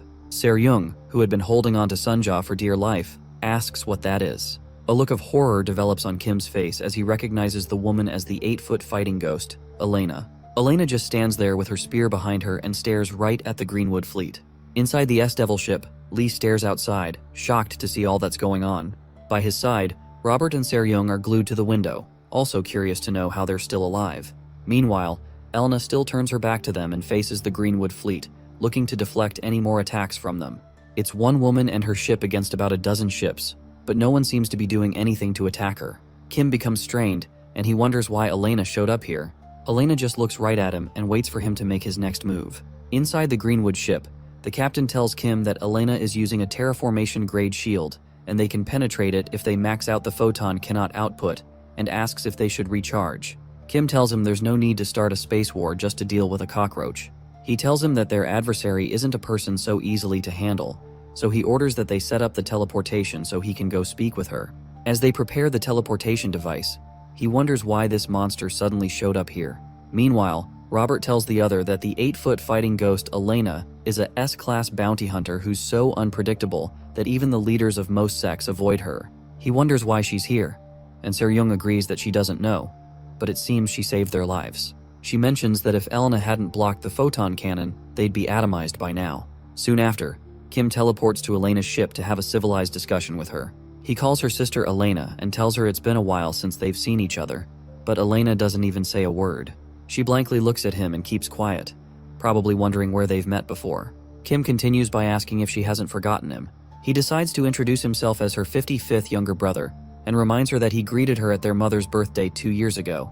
But Elena tells him to get lost. Her words sting Kim, who is just trying to have a conversation, but he decides not to overreact. He formally introduces him as the leader of the Galaxy Division of the 72 Strongholds of Greenwood, and not as her brother, to make things clear that he's not here to play. Kim tells her that telling him to get lost is the same as telling all of Greenwood to get lost, and he cannot accept that. Elena just keeps staring at him and activates her martial art, preparing for a fight. Robert takes notice of this, and he mentions that it looks like they're about to fight. Seryung mentions that it's not going to be easy even for Greenwood because Elena isn't easily touched. She adds that dealing with Elena alone is tough, but it could easily become worse if her mother lioness jumps out from behind too. Robert continues to watch Elena closely and asks what Seryung means by mother lioness. When Kim realizes things are about to go awry, he jokes that Elena is the same as ever, resorting to fists to have a conversation. He raises up his hands and tells her he surrenders, trying to avoid trouble. He tells her to relax because he doesn't want to fight, but Elena still continues in her martial form. Kim thinks to himself that a fight is a great loss, especially for a crap job like this. He suggests that they resolve it peacefully and says he would like to know the reason for her intervention. The Black Tiger asks Elena if the S-Devil bounty hunters are her targets and says they will yield if it overlaps with theirs. Elena just turns around and walks toward the S-Devil ship, telling Kim to get lost one more time. Kim frowns, realizing it's pointless to try to reason with Elena. He continues to wonder why she suddenly showed up for such useless things. Meanwhile, the S-Devil bounty hunters continue to eagerly watch the entire show from their window. Elena walks towards them and connects to their comms. She tells them to hand what they have over or die. Her words resound through the ship's speaker, and those on the ship hear her. Seryung looks puzzled and wonders what's going on now. Robert starts to freak out and wonders why Elena wants to rob them too, since they don't have anything valuable. He asks the captain if she stashed something valuable in the ship without telling them, and even answers himself due to his panic. He repeats that there's nothing here that could attract an S-rank bounty hunter, and it seems Lee figures out something because his eyes widen. Robert and Seryung immediately turn their attention to Lee because he's the only thing that Elena could be worth anything to Elena. Lee just keeps watching the whole thing through the window. Seryung asks him if he knows Elena and questions whether he had a fling with her in the past, and they had a bad breakup before he ran away. Lee tells them Elena is not here because of him. Seryung becomes confused and asks what he means. He turns back and tells them Elena is probably here because of the child behind them. When they turn around, there's no one there, which confuses them. The captain asks him what he means, since there's no one standing there. Lee tells the child to show herself and tells her there's nothing to fear. For a minute, nothing happens, and the space remains empty. Suddenly, a young girl starts to materialize out of thin air, and her head appears first. Her appearance shocks the bounty hunters, who turn around to take a good look at her. Shortly after, she completely materializes in the ship. Seryung is surprised to see the random girl, and Robert is completely freaked out. The girl just looks at them and doesn't say a word. Seryung becomes alerted and grabs Lee, asking him what's with the little girl and where she came from. Lee tells them that she followed them from the inn. He says she had presence but no form, so he let her be. He says she did a great job to conceal her breathing too, which is such an advanced stealth technique, and it seems martial arts has developed in the current timeline. The girl just remains silent and doesn't say a word to any of them. Sunja tells him that the girl isn't using a stealth technique but is wearing a stealth ring, which allowed her to cloak herself. Sunja mentions that the stealth ring is quantum technology and is really expensive stuff. The captain says she doesn't care if it's expensive or not and walks up to the girl, demanding to know who she is and what her intentions are. Seryung towers over her while the girl looks up at her, and she demands to know why she snuck into their ship. The young girl introduces herself as Yang Hua Rin and looks quite scared. The captain interjects that she didn't ask for her name and demands to know if the people outside are after her and if she's their target. Hua Rin, who is almost in tears, tells her that they're probably after her. Meanwhile, Elena just stands outside and waits for their response. Hua Rin tells them that as long as she's alive, they won't stop coming for her. Robert suddenly loses his mind when he realizes that the girl said her name is Hua Rin, which surprises the captain. Still looking surprised, she asks him if he knows the girl. He starts to act like little fangirl and says it's impossible that he wouldn't recognize her since she's the main vocalist of a band called the Pronosian. Seryung looks at him in surprise and asks him who the Pronosians are since she's never heard of them. It turns out they're not as popular as Robert thought. He exclaims that the Pronosians are the galaxy's top rookie idol duo, and he tries to remind her of a song called Dynamite Doo-Doo-Doo. The song sounds so weird that it's obvious why the Seryung wouldn't know it. Robert explains that she's the main vocalist of the idol group that sang the hit song. He reminds the captain that he plays the song every time and she always dances to it. He quickly does a Google search on her to confirm, and he sees that the girl is truly his idol, and he comments that she's even prettier in person. I wonder if there are space laws against child abuse because Robert needs to be locked up. He checks out a beautiful picture of Hua Rin on his phone and says she's from a place called Mount Hua, which is where he's from. He starts to list out her profile like a creep and says that she's 162 cm, 47.4 kilo, has blood type AB, EFSP, and she's allergic to cats. Elena becomes impatient, and she tells them through the comms that this is their last warning, and they have 10 minutes to hand over what's with them. Elena repeats to them that they can either hand her over or she'll kill them all. Her voice gets everyone's attention, and they stop all they're doing and remember they're literally at gunpoint. Robert asks Miss Hua Rin, as he calls her, why all these people are after her, and it looks like he's going to cry because they're about to take his idol away. Seryung just keeps quiet as she realizes the uncomfortable decision they have to make. She tells Robert it doesn't matter since they're going to have to surrender the girl regardless. Seryung tells the girl that, to be clear, she's an uninvited guest who has nothing to do with them since she snuck into their ship. The captain hesitantly tells her that she needs to leave to avoid causing them any trouble. Roberts exclaims at what the captain said, obviously not cool with the idea of giving the girl away. Seryung turns her back to him and insists that she's made her decision as the captain of the ship. Hua Rin just stares at her silently, realizing she's about to be given over to her captors. When they lock Hua Rin in the release chute, Robert mentions to the captain that he doesn't think what they're doing is right, especially because the girl is the main vocalist of Pronosian. Seryung tells him they can't protect her because they can barely handle Greenwood, not to mention fighting against the 8-foot demon Elena. She tells him that even if they hold their ground, the fate of the girl wouldn't change at all, but their own fates will because they'll all die. Seryung reluctantly but firmly hits the red button to open the ship's door. She confesses to Robert that she's in pain too concerning the decision, but nothing can be done. Hua Rin just stands there waiting for her fate, while the system announces that the door lock has been disengaged and it proceeds to open the gate. Hua Rin just stands there trying to brace up against what happens next. Suddenly, out of nowhere, a hand lands on her shoulder. She is surprised and looks to her right to see Lee standing next to her, and he has the weirdest look on his face as he usually does when he sees crazy things. He looks over at her and reminds her that he had told her not to be worried. She just looks at him in shock, surprised that he'd follow her out when they're up against a monster. Seryung looks through glass and sees Lee with Hua Rin, and she loses her mind, wondering how and when he got in there. Robert is equally surprised to see that Lee had gone in with her. Seryung quickly hurries to close the gate, wondering how crazy Lee could be. Robert tells her they should wait to see what happens since Lee is pretty strong and may even defeat Elena. Seryung asks him if he's crazy and reminds him that it's space out there, and Lee doesn't have a space shield on and won't be able to breathe. As the gates open, tensions rise as Lee follows the girl out, and it looks like he's about to get himself killed by space even before Elena gets to him. The captain orders Sunja to quickly close the gate. Sunja looks surprised but tells her it's too late to close the gate. Seryung is shocked to hear that it's too late to do that, so she goes to look through the window. Through the window, she notices Lee and Hua Rin have stepped out of the ship and have gone into space. A look of horror develops on Seryung's face as she thinks about how much of an insane nutcase Lee is. As she looks through the window, she remains surprised that he actually went out. Meanwhile, Lee and Hua Rin float right outside the ship and head towards Elena's ship. Hua Rin tightens her grip and tries to brace for what happens next when they get to Elena's ship, and Lee still keeps a hand on her shoulder. She looks back at Lee and thanks him for following her. She tells him their opponents are really strong martial artists and he needs to be careful. When she turns around, she is surprised to see Lee's bloodshot eyes and expressionless gaze, which means he's unable to breathe. He starts to choke as he tries to contain the little oxygen he has left, and Hua Rin just stares at him. She becomes alarmed and wonders what's wrong with him. She asks him why he's like that and tells him not to tell her he doesn't have a shield. Lee starts to cough, and he starts to throw his arms around, trying to get back to the ship, but it doesn't work. Hua Rin watches him in surprise as she realizes he really doesn't have a shield, and it looks like her savior is about to die. Lee keeps struggling to go back to the ship, but it doesn't work, and Hua Rin just stands there unsure of what to do to help him. Meanwhile, Elena watches the both of them from her ship.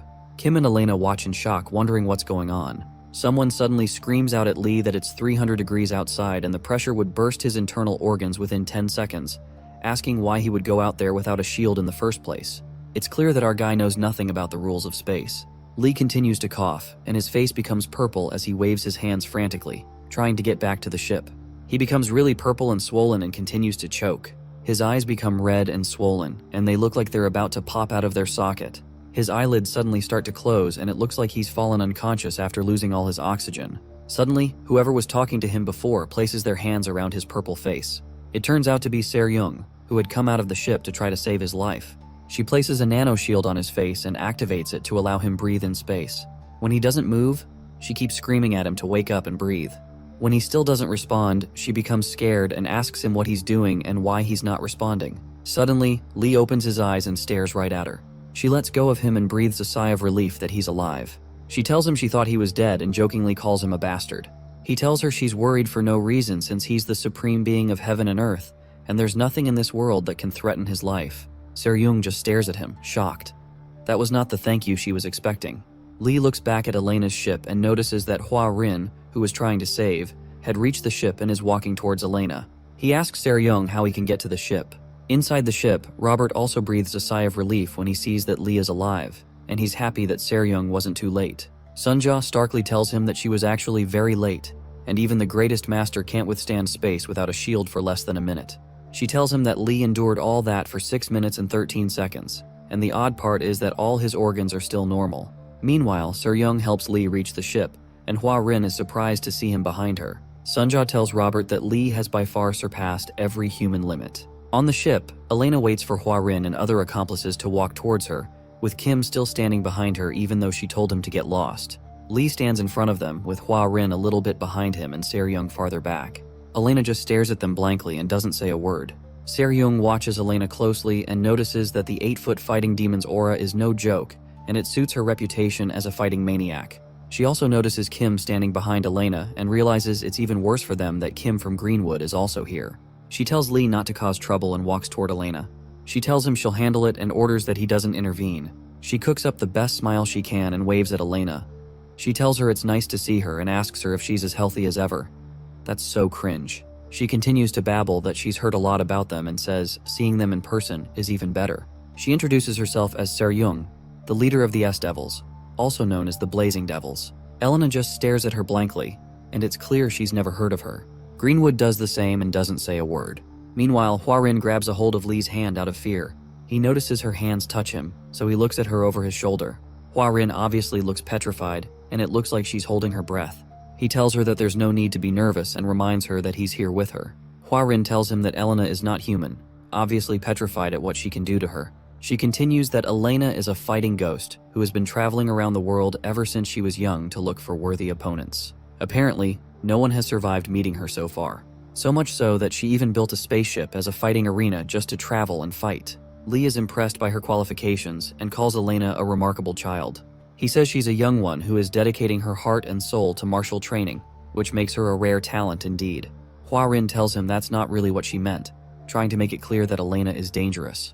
Meanwhile, Se-ryung still continues her cheerful introduction and tells them that whatever the case may be, as fellow Central Plain people, they should talk peacefully. Suddenly, Elena sends a deadly power wave towards her and tells her that she talks with her sword. The impact is so strong that the wave sweeps past Se-ryung's location up until the end of the ship and causes a big explosion. Elena seems to have waved her spear at Se-ryung to eliminate her from the way, since she has no time for cheap talk. Her eyes shine with a bright blue as she waits for the smoke to clear out and find Se-ryung's dead body. She maintains her stand, still waiting for the smoke from the large explosion to clear out. The smoke doesn't clear out for a minute because the move wasn't a threat, but was supposed to kill everyone it crosses. Suddenly, Se-ryung lands back on the ground, as it seems she was quick and smart enough to avoid standing in the way of the energy wave. Se-ryung asks her what she's doing when she had just proposed that they talk. She asks her why she's just swinging her weapon out nowhere. Kim watches the whole thing from behind and thinks to himself that Se-ryung isn't that bad, because even though the attack wasn't full power, it wasn't still an attack easy to dodge. Se-ryung just glares at her, waiting for a response to her question. Elena asks what her name is again, and tells her it would have been better for her not to dodge at all. The 8-foot fighting demon starts to transform and activate her martial arts skill. Kim reasons that Se-ryung should know that her opponent is a mad scorpion that gets more poisonous the more you provoke it, which means she'll just die more painfully. Suddenly, they all hear the sound of a hiccup from inside the smoke that's still behind them, which surprises Se-ryung. The hiccup sound continues, and Kim looks closely to know where it's coming from. It turns out to be Hua Rin, who can't handle all the smoke, so Lee tries to pat her in the back to make her better. He tells her she's getting scared over trivial matters and tells her Elena's attacks are just childish pranks. Meanwhile, Kim is shocked by what he's seeing and wonders how that's possible. Lee keeps patting Hua Rin's back, and he tells her the attack may be grand, but it's just a noisy firecracker. He tells her not to get frightened by an empty tin can. Kim considers that Lee must have been standing in the way of the attack judging by his position, and wonders how he's perfectly fine. While Elena is increasing her strength, Lee just helps Hua Rin regulate her breathing and completely ignores the fight going on in front of him. Elena stares at them and continues to increase her internal energy level. She suddenly reaches a higher level, and streaks of bright pink lighting emanate from her body. Our hero still ignores her and tries to help Hua Rin stop her hiccup. Elena just gets confused at why he's ignoring her and stares at him blankly. When Hua Rin calms down, Lee steps forward and addresses Elena as a child. Seryung gets angry that he interrupted her and reminds him that she told him not to get involved. Lee just continues and asks Elena what business she has here. He tells her to speak to him if he has any business with the child, referring to Hua Rin. Kim tries to scan him but realizes he's unidentified and there's no data on him. He also notices his has no internal energy drive equipped. While she scans him, Lee tells Elena that Hua Rin is under his protection, so any business with her goes through him. The Black Tiger is surprised to learn that he has no identification and internal drive and wonders if he's a nameless natural from the outskirts. Lee continues by telling Elena that if she has no business here, she can leave, and he just waves his hands at her to explain his point. While he speaks, a bright light suddenly pops up as Elena responds. Something as bright as a star suddenly appears on their radar.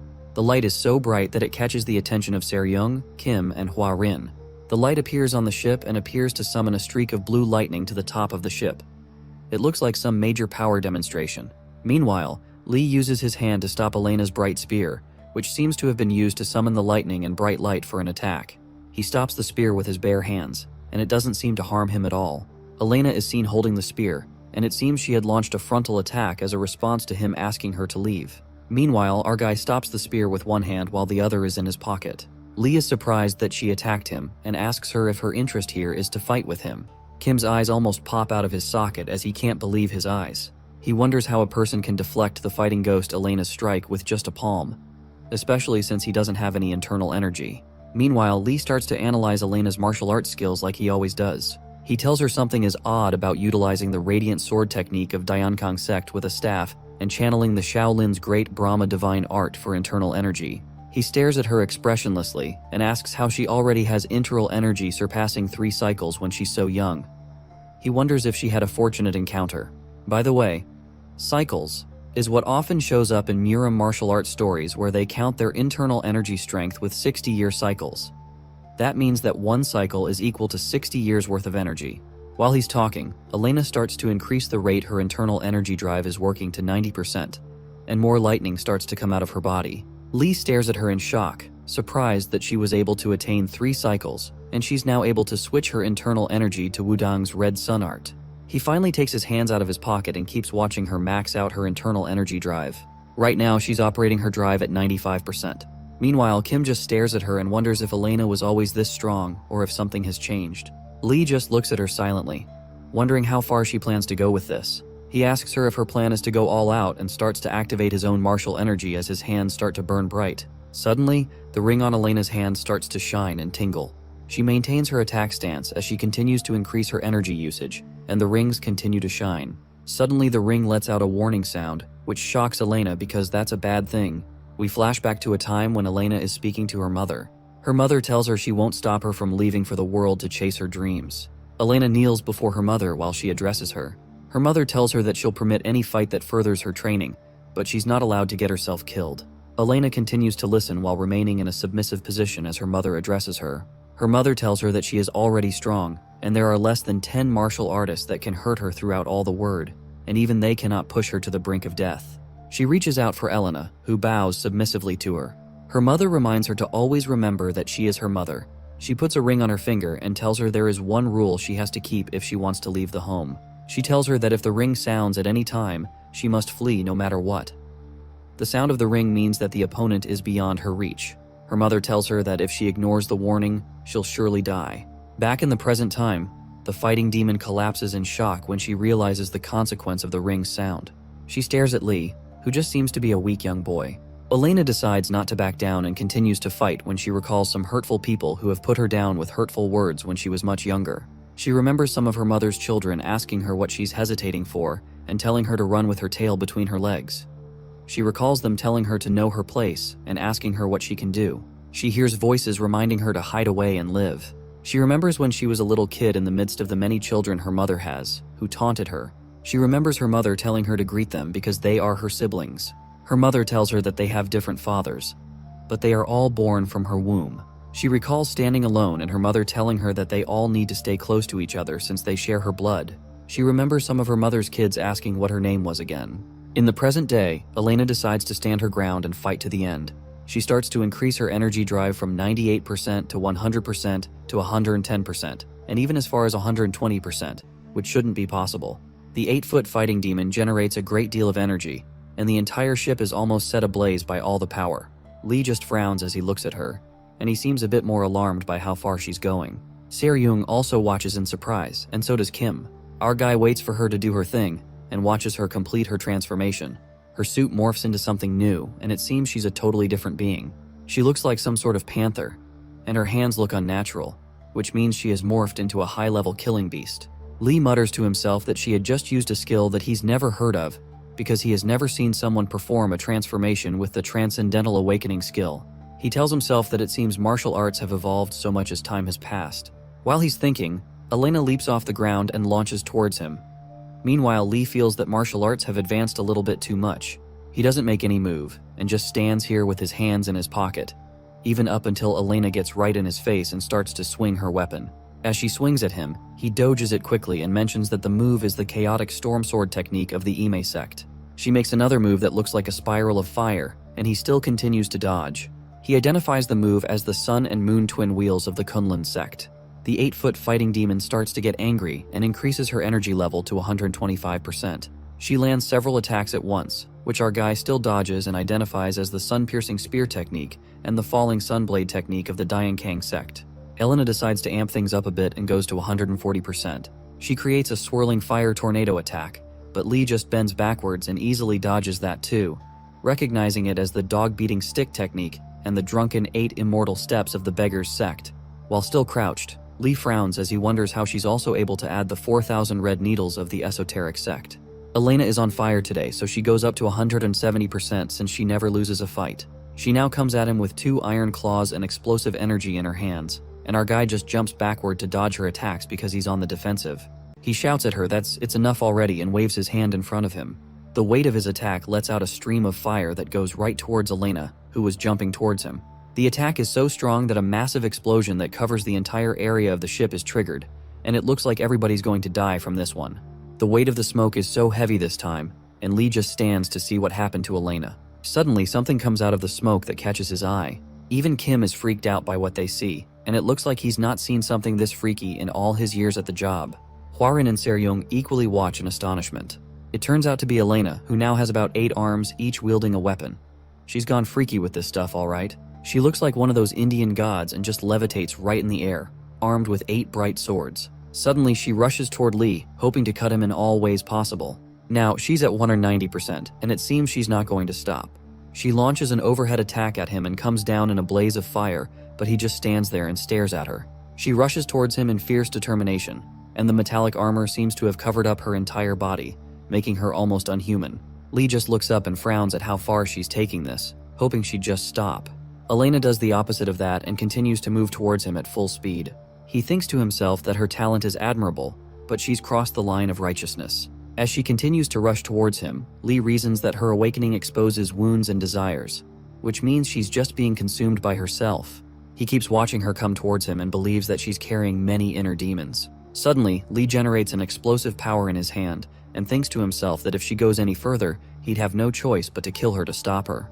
Meanwhile, Hwarin stands behind him and watches Elena come towards them. Out of our guy's hands, a strange celestial sword emerges, and he tells himself that he promised to protect Hwarin. Se-ryung and Kim are shocked when they realize that Lee is wielding something known as a heart sword. The 8-foot fighting demon doesn't stop and ignores the sword in his hands, hell-bent on sending him to his grave. It looks like only one person will live to tell this tale. When she almost reaches where he is, he angrily strikes her with the sword and tells her to stop.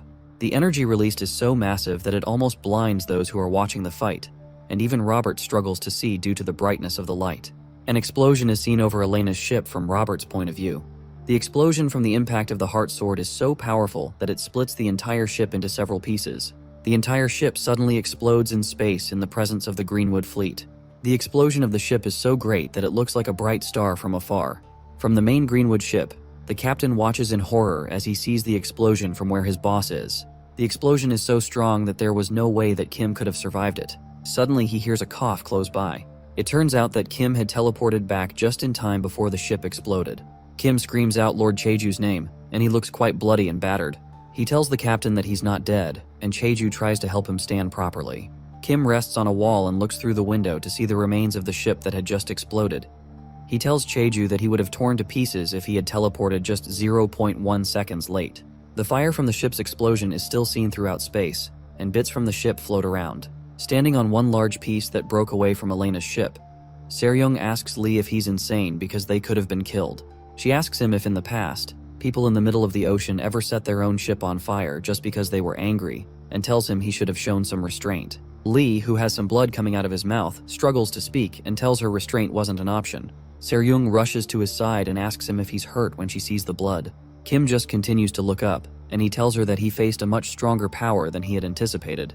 Seryung looks up to where his gaze is fixed and realizes what he's looking at. Floating in space, along with all the rubble from the ship, is Elena's naked body and broken weapon. The captain asks him if she's dead since she's just floating there and not moving a muscle. With his gaze still fixed on Elena's floating body, he tells her that she's not dead just yet. Suddenly, a strange woman appears and retrieves Elena's unconscious body. Lee tells her that the impact of the sword didn't kill the 8-foot ghost, because a stronger force than he expected protected her, referring to this strange woman. The strange woman looks at Elena with sympathy in her eyes and covers up her nakedness. She has an angelic beauty about her, and she continues to stare at Elena's body in gloom. Suddenly, a light from a large overhead ship appears over them, and the woman takes up the 8-foot fighting ghost. Seryung immediately recognizes the woman as the West Heaven Sword Matron, and Kim recognizes her as his mother. It appears that this must be the mother who had given Elena the ring that she refused to pay attention to. The West Heaven Sword Matron carries the body into her ship and doesn't say anything to any of the onlookers. Lee just stares at her in surprise, still wielding the heart sword. Inside the West Heaven Sword Matron's ship, we see a pool of green chemicals. Inside this liquid, Elena's unconscious body floats, and it appears that the liquid is supposed to help her recuperate from her injuries. Her mother stands in front of the tube, staring at her, hoping that she becomes conscious soon enough. Her mother has a very distraught look on her face as she continues staring at Elena, who is inside the tube. Shortly after, Kim, Seryung, Hwa-rin, and Lee appear right behind her, and it seems she had summoned them to have a chat. Kim bows down before his mother as a show of submission. Meanwhile, Seryung holds Hwa-rin's hand to comfort her because she appears to be very afraid. Kim tells his mother that he didn't know she was coming and asks her to punish him for his lack of loyalty and filial piety. She doesn't even let him conclude his speech and tells him this is not his place to intervene, making it clear that this isn't the room for little children like him to talk. She tells him to act as if he isn't here, which really hurts Kim, who remains submissive to his mother. She walks up to Lee and makes a sign of respect with her hands, introducing herself as the West Heaven Sword Matron. Kim is terribly shocked to see his mother showing respect, and Seryung is equally shocked to see her showing an ounce of courtesy. The West Heaven Sword Matron apologizes to Lee for violating the dueling code of martial arts by rudely intervening in their duel, because she was driven by familial affections. She tells him she can cut off her arm as an apology if he so wishes, but Lee tells her there'll be no need for that. He asks her if Elena is her daughter, and notices Elena is in a tube. Seryung walks up to Lee and whispers to him that he is talking to the West Heaven Sword Matron and tells him to speak more respectfully. The West Heaven Sword Matron responds to him that Elena is indeed her daughter. Lee responds to her that it settled it in that case because family takes precedence over the dueling code. Meanwhile, in the room, there seem to be many other tubes, like the one Elena is in, that are empty. Seryung whispers to him again and begs him to speak politely to the woman because she is one of the 5 immortals. Seryung continues by telling him that the West Heaven Sword Matron's temper is so bad that she can split you in 2 just by glaring at you. While she's talking, something that shocks her happens, and she shuts her mouth. Suddenly, the West Heaven Sword Matron goes on her knees to make obeisance to Lee, and this really shocks Seryung. Outside the ship, several ships from the 72 strongholds of Greenwood are still seen outside waiting for Kim. Later on, the West Heaven Sword Matron has a private discussion with our guy at the top of her ship. She tells him that her daughter's consciousness has not yet recovered, so she doesn't know the exact reason she attacked their ship or Hwa-rin. She tells him that she was only able to confirm that Elena passed through Mount Hua before she came there, so she was most likely commissioned to find Hwa-rin by a client while she was in Mount Hua. Lee just stares at the space around them absently and doesn't say a thing. She tells him that she noticed that the martial art that he had just demonstrated is the Demon Heart Sura sword technique and refers to him as a revered master. She asks him if he has any relation to the Heavenly Demon sect. Lee doesn't give her a direct answer, and he tells her he doesn't know. He says there was a deep connection in the past, but time has passed, and that's not certain anymore. He continues by saying that time corrodes even the strongest bonds as if they were iron. Meanwhile, Hua Rin and Seryung wait nearby in another part of the ship. Our guy continues by saying that time also dissolves connections that are dearer than life itself, and Kim eavesdrops on the conversation from inside the ship. The West Heaven Sword Matron just stares at him blankly, not knowing what to make of him. She says within herself that he is indeed an extraordinary figure. His chi, internal energy, and martial arts are all perfectly refined and have no trace of artificiality. She wonders how that's possible since such a state was only achievable during the peak period of martial arts. Kim doesn't pay her any attention but keeps staring deep into space. The West Heaven Sword Matron keeps looking at him and considers that he appears to be in his early 20s and wonders if this is some sort of rejuvenation.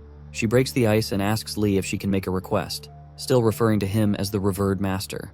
Lee speaks out her mind and asks if she's proposing a serious fight, and it surprises her that he was able to detect what she was thinking. He continues by telling her that she may be very polite, but every word she says is dripping with murderous intent, like a sword sharpened against a flint that is getting sharper by the minute. The West Heaven Sword Matron commends his sharp ears for being able to catch her small whispers. He tells her that he's never refused a challenge, but he reminds her that if they fight, one of them is bound to die. The only issue is that the one left standing will be severely injured because something too strong has no room to bend and will break. The West Heaven Sword Matron starts to awaken her internal energy and accepts her fate, still hoping for a chance to fight. Seryung notices the matron's awakening and becomes worried that trouble is brewing. While the matron is still awakening, Lee asks her if they have any compelling reason to fight while still looking at the scenery outside the ship. The West Heaven Sword Matron is caught off guard by his question. He glances at her and tells her that they can fight if they have reason to in the future, because he's more preoccupied with his desire to see more of the world right now. She stops her awakening, intrigued by the way he speaks. She decides to stop her transformation altogether and accept his offer. Meanwhile, the West Heaven Sword Matron's ship as well as the Greenwood fleet are seen all over that area of space. Moments later, the S-Devils leave the vicinity, as it appears that Lee and the West Heaven Sword Matron are done with their discussion.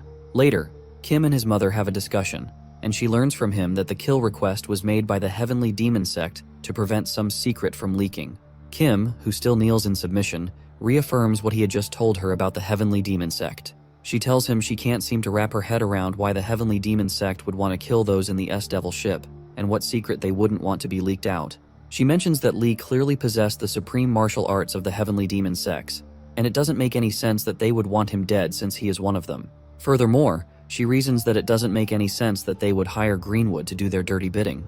Kim informs her that there's been recent information that the Heavenly Demon's Red Wolf Squad was annihilated by an unknown entity, and suggests that they could be related to these people.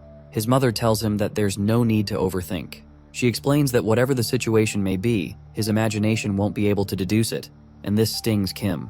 She orders him to thoroughly track their movements and report to her, since that should be enough for him to handle. Kim boasts that they from Greenwood pride themselves on being the best in the world at tracking, and he informs her that he belongs to Greenwood's command. His mother just looks at him and doesn't say a word. Kim also remains on his knees, expecting her response. She tells him that she will trust him to track them, and tells him not to interfere in their business. She adds that she wouldn't want her child to get hurt, and the Black Tiger's eyes widen as he hears her words of maternal care. He looks behind him and mutters the word, mother. And it's clear that all of the West Heaven Sword Matron's kids seem to have some abandonment issues from their mother's end, since she has so many children. Before she leaves the room, she asks him one last question. He eagerly turns back to hear the question, and she asks him what his name is, and Kim just stares at her in shock. Meanwhile, in the S-Devil ship, Hua Rin hides behind Lee when Seryung shouts at her and demands to know what mess she has gotten herself into this time. Seryung looks really angry, and you can almost see fumes coming out of her nostrils as she speaks. She asks Hua Rin what she did to get involved with Greenwood, the 8-foot fighting ghost Elena, and worse of all, the Heaven Sword Matron. She asks to know if Hua Rin had flipped the world upside down before coming here. Outside the ship, the vast expanse of space seems calm, as there are no ships or seasoned martial artists trying to kill each other. Hua Rin looks gloomy and sincerely apologizes for all the trouble and confesses that she also doesn't know why they're all after her. She tells them that after she finished her tour, she returned to Mount Hua, her hometown, and everything was suddenly different.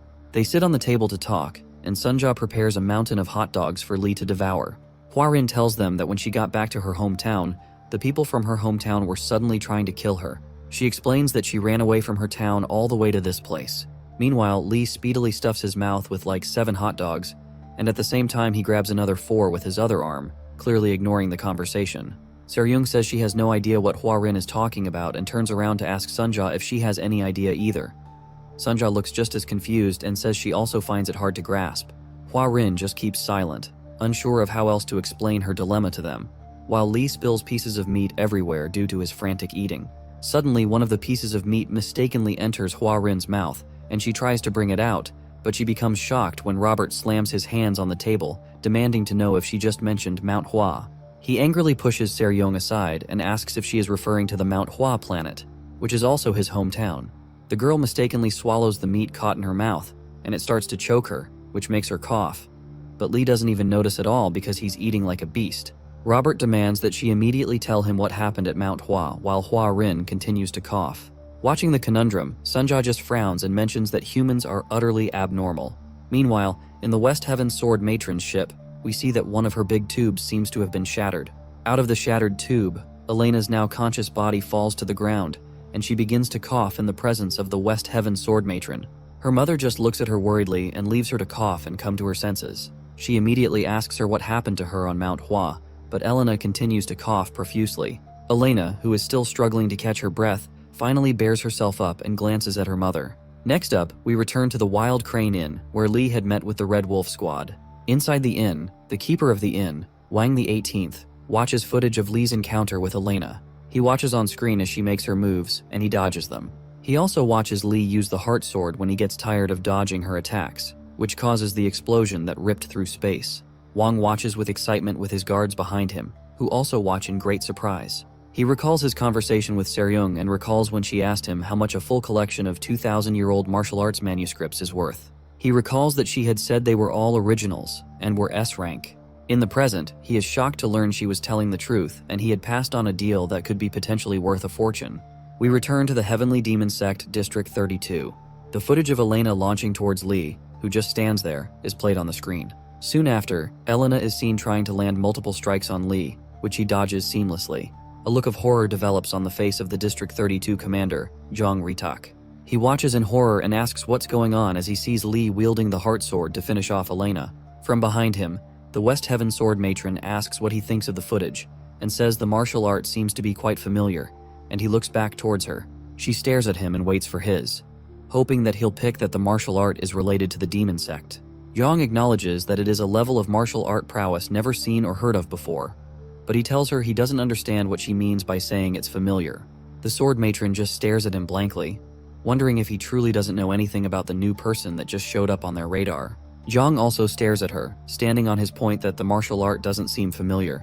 The sword matron thinks to herself that it really seems that he doesn't have a clue that the martial art that Lee used is connected to their heavenly demon sect. She asks him why he decided to pursue our guy and why he had involved Greenwood. The commander tells her that is an internal matter of their sect, and it's not something that she should concern herself with even though she is the sword matron who rules over the West Heaven Cosmic Zone.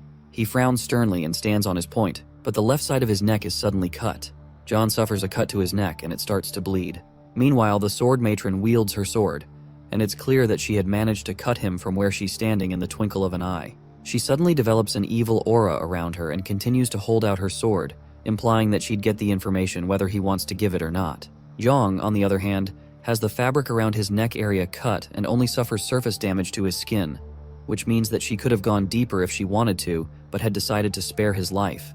The commander places a hand over his neck to stop the bleeding, and asks her if she's declaring war against their demon sect. She playfully asks him if he thinks that she of all people would fear bloodshed. He looks at her, still holding his neck to stop the blood from coming out. He reasons that she's a woman who, driven by obsession with martial arts, even devoured her own children. Zhang decides that she's not one who considers profit or loss to herself when she pursues her obsession for martial arts. It's clear where Elena got her passion from. The sword matron's sword starts to burn with a bright red fire, and it looks like it's about go to down. She begins to awaken, and a purple flame covers the entire room, and she asks him if he will answer or choose to die. He tells her that the choice is obvious, because even if all the 1076 martial artists of District 32 attack her together, they can't surpass the strength of the sword matron. So it's clear that he has chosen to die. He activates his own martial power and generates fire in both his hands and proposes that they begin the fight even though he knows it'll lead to his doom. He tells her she better hurry if she plans to cut down all 1076 of them. The West Heaven Sword. Moran just smile at him, intrigued by his resolve. She thinks about how people say that the heavenly demon sect gets tougher each passing day, so she decides to let it go. She tells him that the method used by the unknown person that they're dealing with is the Demon Heart Sura sword technique. Zhang, who is still planning on fighting with a murderous intent in his eyes, is shocked to hear her mention that the martial art is connected to the demon sect. He asks what she means by that. The sword matron repeats that the heart sword that cut down her daughter was the Demon Heart Sura sword technique, second in the heavenly demon sect's martial hierarchy. The commander is sincerely surprised to hear her assertion and tells her that can't be possible because the Demon Heart Sura sword technique has been a lost martial art for thousands of years. He says that it exists only in legends, and no one in their sect has ever practiced it. The sword matron responds to that by saying that it's not her problem that his knowledge is lacking. She tells him that she's told him what she knows, so she asks him again why he chose to pursue the fellow they're talking about. She refers to the image of Lee on the screen and asks why he chose to pursue him. Zhang keeps quiet and stares at her for a while, contemplating whether he should divulge the information. He tells her that they weren't after Lee. He points to Hua Rin and says she was the one they were chasing after. Meanwhile, in a place called the Talaviatra orbiting star system, the S-Devils come to Robert and Hua Rin's home planet, the Mount Hua planet. They fly into its atmosphere and proceed to land on its surface. They reach Hua Rin's county, called Hua Hum County, and the place looks like ancient Japan and looks pretty peaceful. The county looks pretty much deserted because all the shops are abandoned and not a single person is seen everywhere. No matter where you look, all the lights are on and the homes look clean, but no one can be seen. When they enter the planet, Seryung asks Hua Rin what's wrong and why the land is completely empty. She asks why no one is there, wondering if there's some sort of holiday. Robert looks around in horror and says he doesn't think so because all the store doors are open. They soon touch down and look through the camera and see all the stores open with several market utensils on the ground unattended to. Sunja tells them that the town has over 10,000 inhabitants, but she can't seem to detect any signs of life at all. Robert becomes frantic again and starts to shake the captain. He insists that something must have surely happened and says they should go down quickly. He says something terrifying must have happened, and everyone surely died or fled. Seryung tries to calm him down and asks why he's so agitated all of a sudden. He tells her that Mount Hua is his hometown and screams that they have to save Mount Hua. Seryung tries to get out of his grip and starts to cough. She tells him to let go because she can't breathe. While she tries to make him let go of her clothes, tears drop from Hua Rin's eyes as she looks through her deserted homeland. Hua Rin cries deeply, while Lee just stares at the scenery of the planet. He asks her what's going on and tells her to speak up if she knows anything about why the place is deserted. She hesitates before she talks, and it seems she knows quite a bit about it. Before she can talk, Sunja tells them that she has detected a life signal. Sunja's words catch their attention, and they quickly turn to hear what she has to say.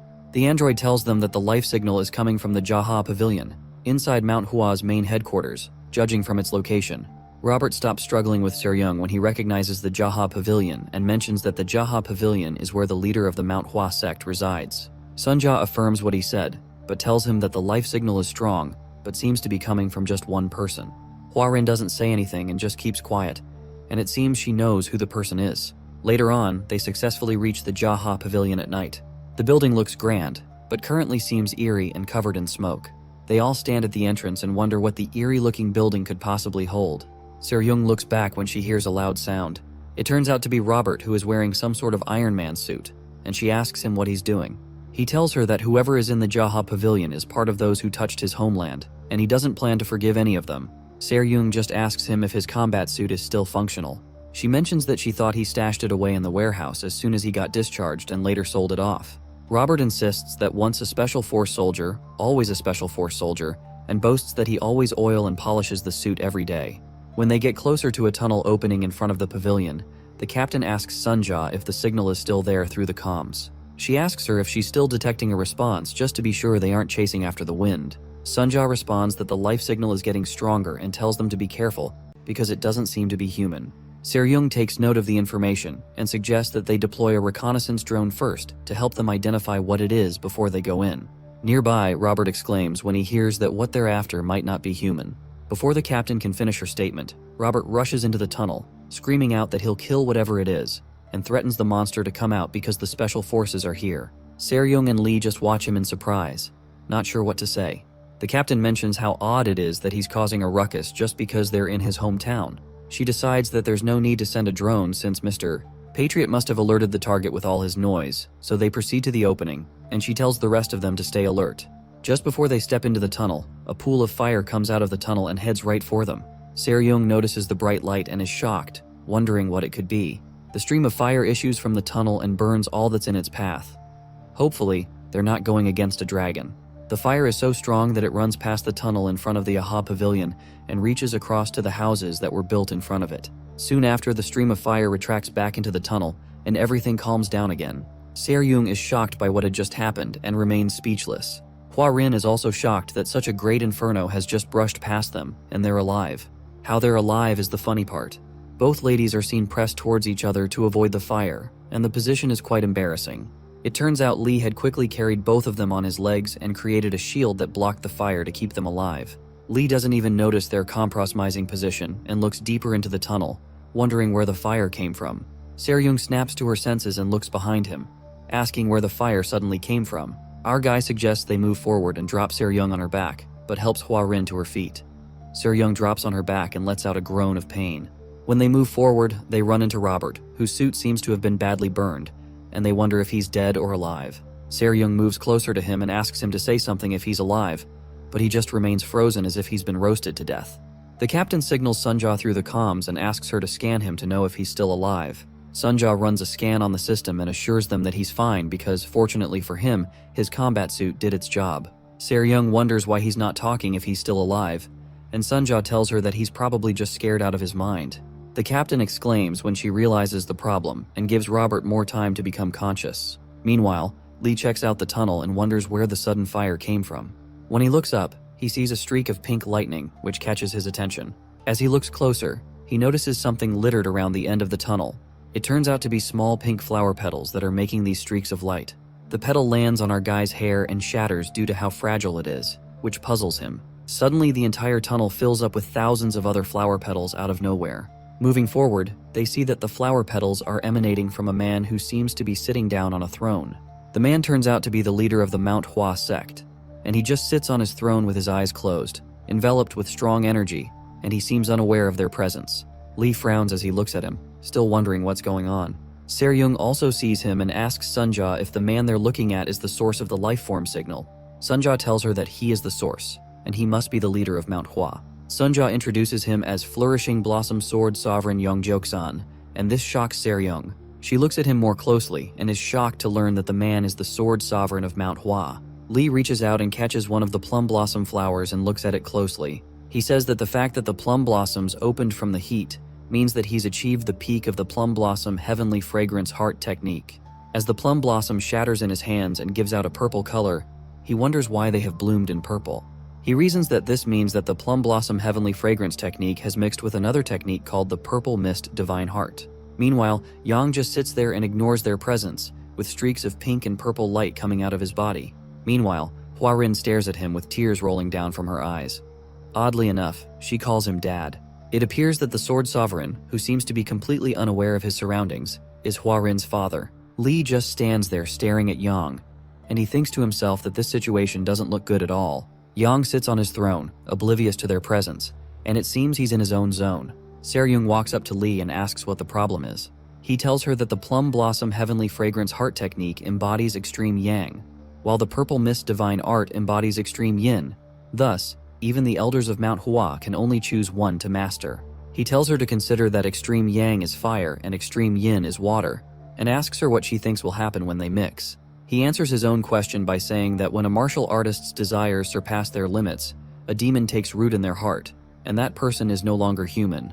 Lee starts to summon the heart sword like he did before he defeated Elena, and it looks like he plans to take out Yang because he's been taken over by a demon. He tells Se-ryung to take the others and flee because the fight won't be an easy one.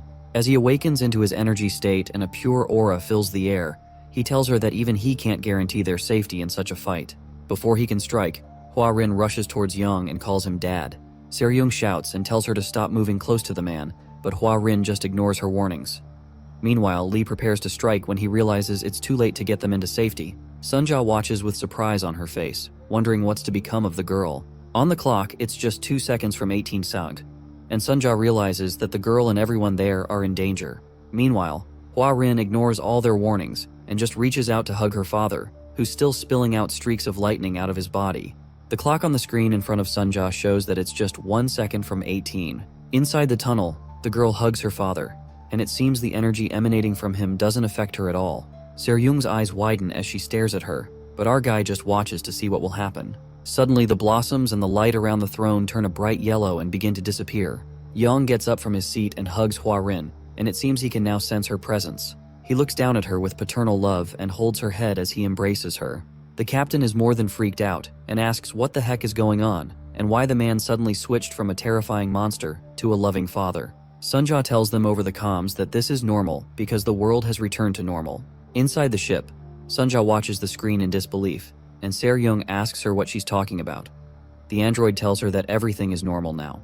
On the screen, it shows that the time is a few seconds past 18 Rao. Meanwhile, in the city, people seem to be walking around like nothing had happened. Sunja keeps looking through their cameras and she tells them that she sees people on the streets. She keeps looking everywhere, and it seems that people have started to move around in all the places that seemed deserted before. There are couples walking around, people walking around to buy things, and many more. Sunja explains that the people who disappeared seem to have returned. Meanwhile, Yang still continues hugging Hua-rin. Se-ryung continues watching the scenery in front of her, and she can't wrap her head around the fact that every missing person seems to have appeared at once. Lee, on the other hand, doesn't seem a bit impressed, and he's seen to be watching with a frown. The people walk around the town at the dawn of the day, and they don't seem to be aware that nobody was in the town just a few minutes ago. Robert, Se-ryung, and Sunja go have a sit in one of the restaurants, and they seem disturbed by all that is going on. Se-ryung asks Sunja why she hadn't detected any life form, and asks her if the bioscanner was malfunctioning. Sunja, who's having a drink, tells her that they checked it together, and they had confirmed that the scanner was normal. The android connects to the scanner again and confirms that it's still normal even as they speak. As she scans the people, she notices that something is off about the people around them. She tells the bounty hunters that the people here all have their internal energy drained. Both adults and children don't seem to show any internal energy reading. Robert says that shouldn't be so much of a problem since the people look all right, but Se-ryung still feels quite uncomfortable. He tells them it's fine since they had thought they were dead before, but have now found out they're alive. He looks behind him and says he's hungry, so he decides to order some food. Robert waves to the attendant in the restaurant and tries to signal her to take his order. Se-ryung tells him that he was making such a fuss all just a while ago, and now he doesn't seem to care anymore. The waiter starts to walk towards them, so Robert mentions to them that she's coming over to take their orders. When she comes close to them, Robert tells her that he'll have a double serving of noodles and a large special dong pork. He suddenly notices something odd and stops talking. The server walks right past him, and she doesn't seem to pay attention to a word he said. Robert freezes with his hand still in the air, wondering if she just has bad customer service or she didn't hear him. He looks back and notices her attending to other customers and asks why she walked past him and wonders if she was too busy to hear him. When she heads back towards them, he's relieved she's coming back, so he shouts to her that he would like to make an order. The lady walks past him again and doesn't say a word, and it seems like he's not there. Robert freezes again with his hands in the air, and this time he just opens his mouth in confusion. He suddenly exclaims, wondering what is going on and why the waiter keeps ignoring him. Sunja helps him understand and tells him that it's not that she didn't hear him, but it's like the people around them can't see them at all. Sunja explains that no one in the restaurant has ever stopped to look at them. Even when they're right in front of them, they still pass by as if they're part of the scenery. She explains that they're not aware of their presence at all, and it's like they never existed in the first place. Se-ryung has a bad feeling about this, but she says she doesn't want to get involved and covers herself up because of the cold. Meanwhile, Yang is seen having his early morning tea right after he leaves the spot where he hugged Hua-rin. He pours some tea from his teapot into small cups and sits down to enjoy the morning. He soon drinks the tea and enjoys himself, even while there are guests in front of him. Nearby, Hua-rin explains to Lee that he's not someone who would rudely drink his tea alone while guests are in front of him. She calls out to him in fear, but he doesn't seem to be aware of their presence at all. She tells him that he can't see them, and that's why he's acting this way. She also informs him that he's been like this since she got back from her tour. Meanwhile, Yang continues to sip and enjoy his tea quietly. Hua-rin tells Lee that the strange thing is that he does all his work and tasks normally. She says he goes for inspections, eats his meals, and tends to his gardens like he always does. She says that he does these things at exactly the same times every day, like a wind-up doll. Lee walks up to him and he looks freaked out. He waves in front of Yang's face, but he doesn't respond, so Hua-rin tells him it's no use because he can't see them. She tells him he must be careful because something can go wrong if you prevent him from doing his repetitive routine. Lee, who didn't hear that part, drags Yang's cup out of his hands. Hua-Rin panics and screams out that what he did was a really bad idea and tells him to get out of the way. Li, who is surprised to see her reaction, does not notice the Sword Sovereign swinging his sword towards his neck for interrupting him. Before the Sword Sovereign makes a full swing, our guy, who's always quick on his feet, bends backwards and dodges the attack. He looks up at the sword swing past him and realizes that it's about to go down. As he looks up towards Yang, who quickly directs his sword downwards and attempts to pin him to the ground with it, Li quickly rolls out of the way and avoids several quick movements of the sword's edge towards him. The Sword Sovereign moves at lightning-fast speed, but fortunately, our guy is equally as fast. The Sword Sovereign moves so fast that it seems that he's cutting with several swords at once, and Li doesn't have choice but to keep dodging. Yang creates an energy force in his hands and attempts to release it towards Li, who is standing right in front of him. Li becomes angry and tells him it's enough, rushing to meet him with his own energy force because it's dangerous to let him release it. Our guy rams his palms towards Yang's palm to stop the effect of his martial technique and prevent an explosion. The force released from both energy sources is so strong that it creates a great wave of explosion that rips through the room and almost injures Hua-Rin. As she watches the fight, she screams out to Li to stop the fight. The weight of the explosion throws Yang backwards into the smoke, but Li still stands his ground. Yang gets back up with murderous intent in his eyes, and his entire body releases flashes of lightning. To think this is all because of a cup of tea. Our guy notices that he's showing the reaction of exhibiting extreme yang and yin together like he did in the tunnel. Hua-Rin just shouts that the only way to stop him from continuing his rampage is to return his teacup to him. Li keeps looking at him, and he mentions that when a person tries to surpass an impossible limit, their body cannot withstand it.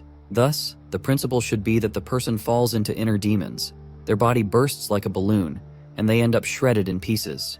As he watches Yang increase in energy and walk towards him, Li wonders that what he's doing should clearly be an impossible realm to tread in, and he should have died.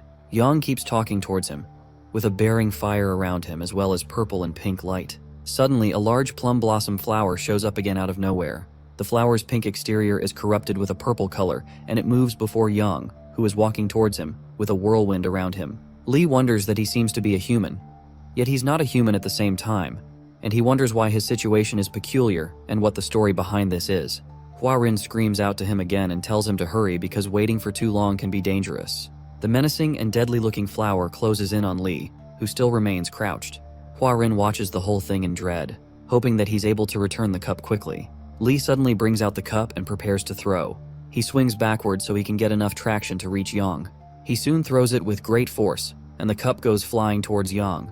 The cup flies towards the large and dreadful-looking plum blossom. The cup heads right for its center, and it seems that the flower will stop its movement. Fortunately, the cup tears through the center of the flower and goes right through it. As it tears through the flower explodes into a dark purple gas. Hua-Rin watches in anticipation, hoping that the cup will reach her dad and all the fighting will stop. Suddenly, Yang catches the cup in midair, and it seems that was what he was fighting for all along. After the Sword Sovereign retrieves the cup, the pink fire and lightning around him start dimming quickly. The energy display around him stops after he catches the cup, and it looks like things are returning to normal. Yang returns back to his previous state and continues with his tea drinking in his small chair. He pours some more tea into the cup like he did previously and ignores the two people in the room like they're not there. Li frowns as he looks at him, realizing that one of them almost died just because of a teacup. Hua-Rin looks slightly relieved to see that things have been resolved. Soon after, night comes and everything becomes dark again.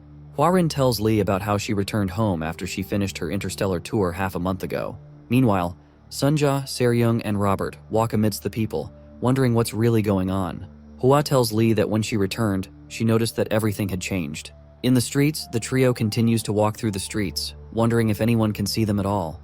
Hua-Rin tells our guy that all the people act as if they're wind-up dolls, and they keep repeating the same things at the same time, in exactly the same way. While still on the streets, Robert reaches out and tries to stop one of the men walking on the streets. Hua-Rin tells Li that another odd thing happens if you try to stop any of the townspeople from doing their repetitive activities. On the streets, the man that Robert stops just stops on his tracks and doesn't turn at all. Robert speaks to the man and tells him that he would like to ask him about what's going on the planet, but the man seems quite busy on a call on his iPhone.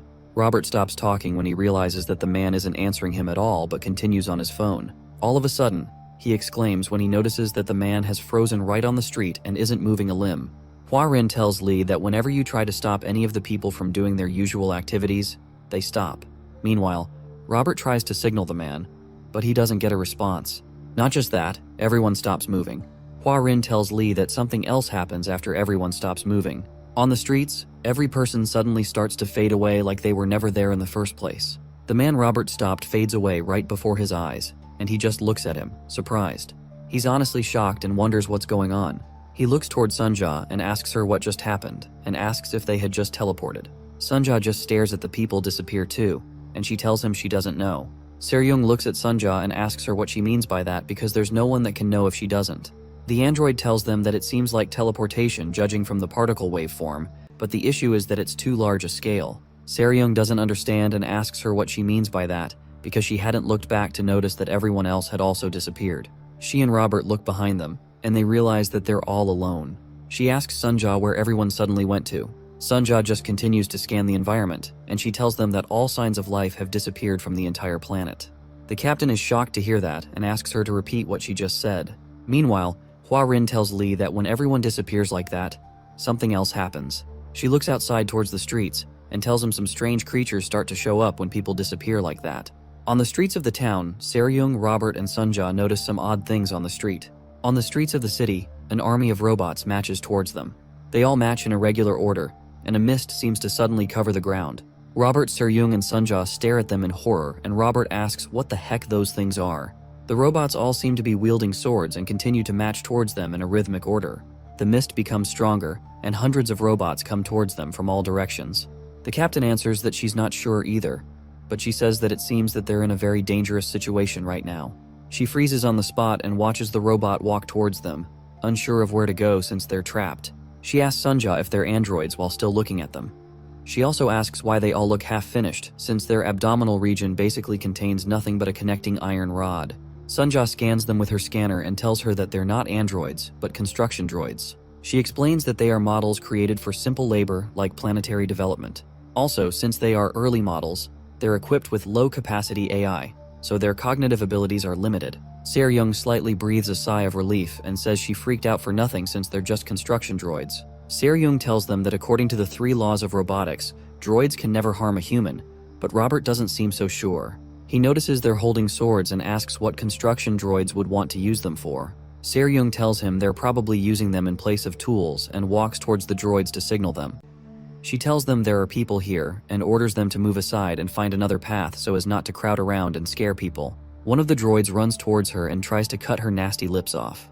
Before she can say Jack Robinson, it swings its swords towards her and tries to divide her in half, but she quickly releases an energy blast towards it. I always knew AI would take over the world. Fortunately, the blast gives her enough of a push to move out of the way and avoid the cut. She angrily looks at the droid and asks it what the heck it's doing and wonders if it's malfunctioning. Their response to her question shocks her, as several of them leap towards her with swords in her hands. They jump around like ninjas and proceed to cut her in pieces with her long, pointy swords. To stop them all at once, Seryung releases a large energy explosion towards them using her martial arts skill. From the Jaha Pavilion, Hua Rin and Lee see the large explosion rip through the city. She tells Lee that these are the things that she was talking about, and they always show up when the people disappear. In the streets, Seryung keeps releasing fire at the robots while Sunja clings to her waist to save her dear life, and Robert runs away like a wuss. Hua Rin tells Lee that the robots always attack every living thing they see. Meanwhile, the trio jumps on a roof and the robots follow them, hell-bent on tearing them to pieces. A swarm of robots are seen on the roof and on the ground, and it looks like there's nowhere to run. Hua Rin tells Lee that she was also attacked when she came back home after finishing her tour. She looks towards the left to look at her father's T-spot when she hears him leaving. She finds the spot empty and tells Lee that she wouldn't have survived if it were not for her father. Yang goes back to his throne and continues his meditation. Hua Rin tells Lee that for some reason, the robots never come to where her father is. Meanwhile, Yang returns back to his throne and rests his arm on it. He sits down, and the place starts to burn with a pinkish fire once more, like it did when they had just arrived. He soon closes his eyes, and his entire surroundings are enclosed with the pink fire again. As he goes deeper in his meditation, the bright pink light bursts out and the plum blossoms show up again. Hua Rin also tells Lee that if everyone disappears, only her dad seems to remain. The only bad part is that he remains in that state and cannot be reached. Lee looks right at him and tells her that Yang is trying to hang on. She turns to look at him and asks him what he means by that. He tells her that he's hanging on by burning his entire internal energy along with his soul, ready to face inner demons if he has to. It seems this has been the way he hasn't been destroyed. Lee puts a hand on Hua Rin's head and tells her it seems that there is something that Yang is trying to protect no matter what, referring to her. She just stares at her father with pity in her eyes, wondering what he must be going through. Our guy mentions that the Sword Sovereign's actions are quite admirable. He suddenly walks out of the chamber and tells her to follow him so he can take care of all this. The girl is shocked at his abrupt exit and asks him where they're going. He doesn't turn back, and he tells her he wants to take a good look at the face of the scum responsible for this. Meanwhile, on the streets, Seryung, Sunja, and Robert escape to a dead end, and it seems there's nothing to do but to face the robots. They're surrounded by droids on all sides, and they wonder what to do before they're killed. The droids all stare at them with eerie red eyes, and they don't look like they're here to play. Seryung starts to stammer, and she asks why they're doing this and why they're attacking humans. She asks Sunja if it's even normally possible for droids to attack humans. Sunja, who is hiding behind her, says that it's impossible because the intelligent systems of androids still cannot violate the 3 laws of robotics. Sunja continues that attacking humans isn't even an option for them. But it sure looks like it is. The captain asks her why these robots are acting like this, and wonders if they're malfunctioning or can't see them as humans. Robert starts to crunch the numbers from his knowledge while in the special forces and reasons that since androids can't attack humans, this may be the combat androids that he used to hear about. The robots suddenly leap towards them and proceed to impale them on every side since they're tired of their babbling, and the men brace for impact. Seryung brings out her sword and tells Sunja to hold on tight and to hide well to avoid being hit by their swords. Suddenly, several beams of light hit the flying robots right in midair.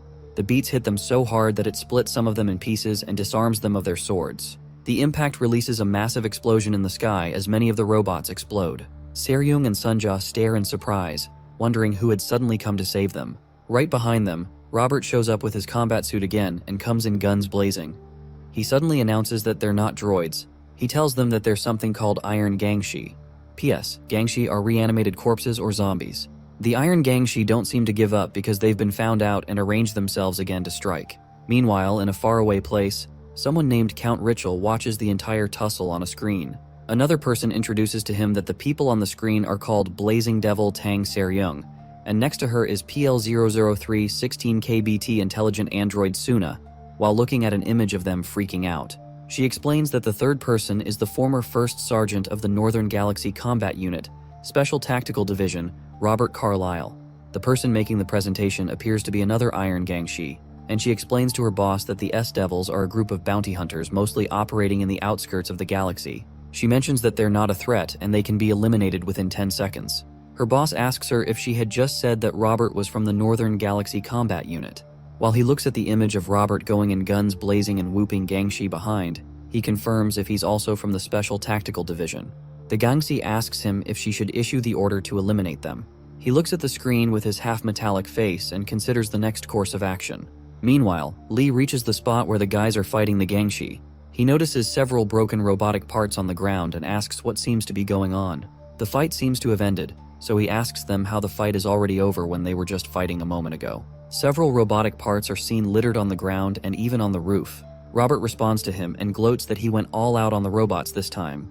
He mentions that he's been waiting every day for a day like this, and that explains why he hasn't thrown away his suit. He flexes his suit for a bit to show them it's nice and fully functional. He boasts to have kept everything well oiled just waiting for a day like this, and Lee just stares at him in surprise. When he sarcastically asks what would have happened today if he had listened to someone and sold his equipment as second-hand, obviously referring to Seryung, she just frowns and folds her arm, tired of him yapping. Robert explains that they were forced to have to sell it back then because they were pressed for cash and needed money for food ingredients. While he boasts about how they would not have been able to deal with them today had he not held out, Lee picks up one of the robotic hands and examines it. Sunja bursts Robert's bubbles and tells him that they didn't deal with the Gangshi, but they retreated on their own, and they wouldn't have survived if they had kept attacking them. Lee holds up the metal hand and wonders what it is, thinking it's part of an armor. Seryung tells him it's not part of an armor, but it's a droid, or rather a robot. He tries to pronounce what she said and calls it a drobot. He tells her to talk in a way he understands because he can't understand what she's saying. They never had robots in his civilization, and he can't even conceive the idea. Seryung just decides to rest somewhere because she's tired, and tells him he wouldn't understand even if she explains to him. So she asks Sunja to summarize it for him. Sunja explains to him to think of a robot as a machine that can think and act like a person. He looks totally stunned and says that no matter how much the world has changed, it's not possible that a chunk of metal could mimic a human. Something suddenly happens that freaks Lee out. Sunja takes off her head and stretches it out to him to prove her point graphically. Our guy loses his mind and starts to scream. He runs behind Hua Rin and almost knocks her to the ground, demanding to know what sort of creature Sunja is. Seryung gets up and asks Sunja if she hadn't told him that she was an android, but Sunja tells her that they've been busy.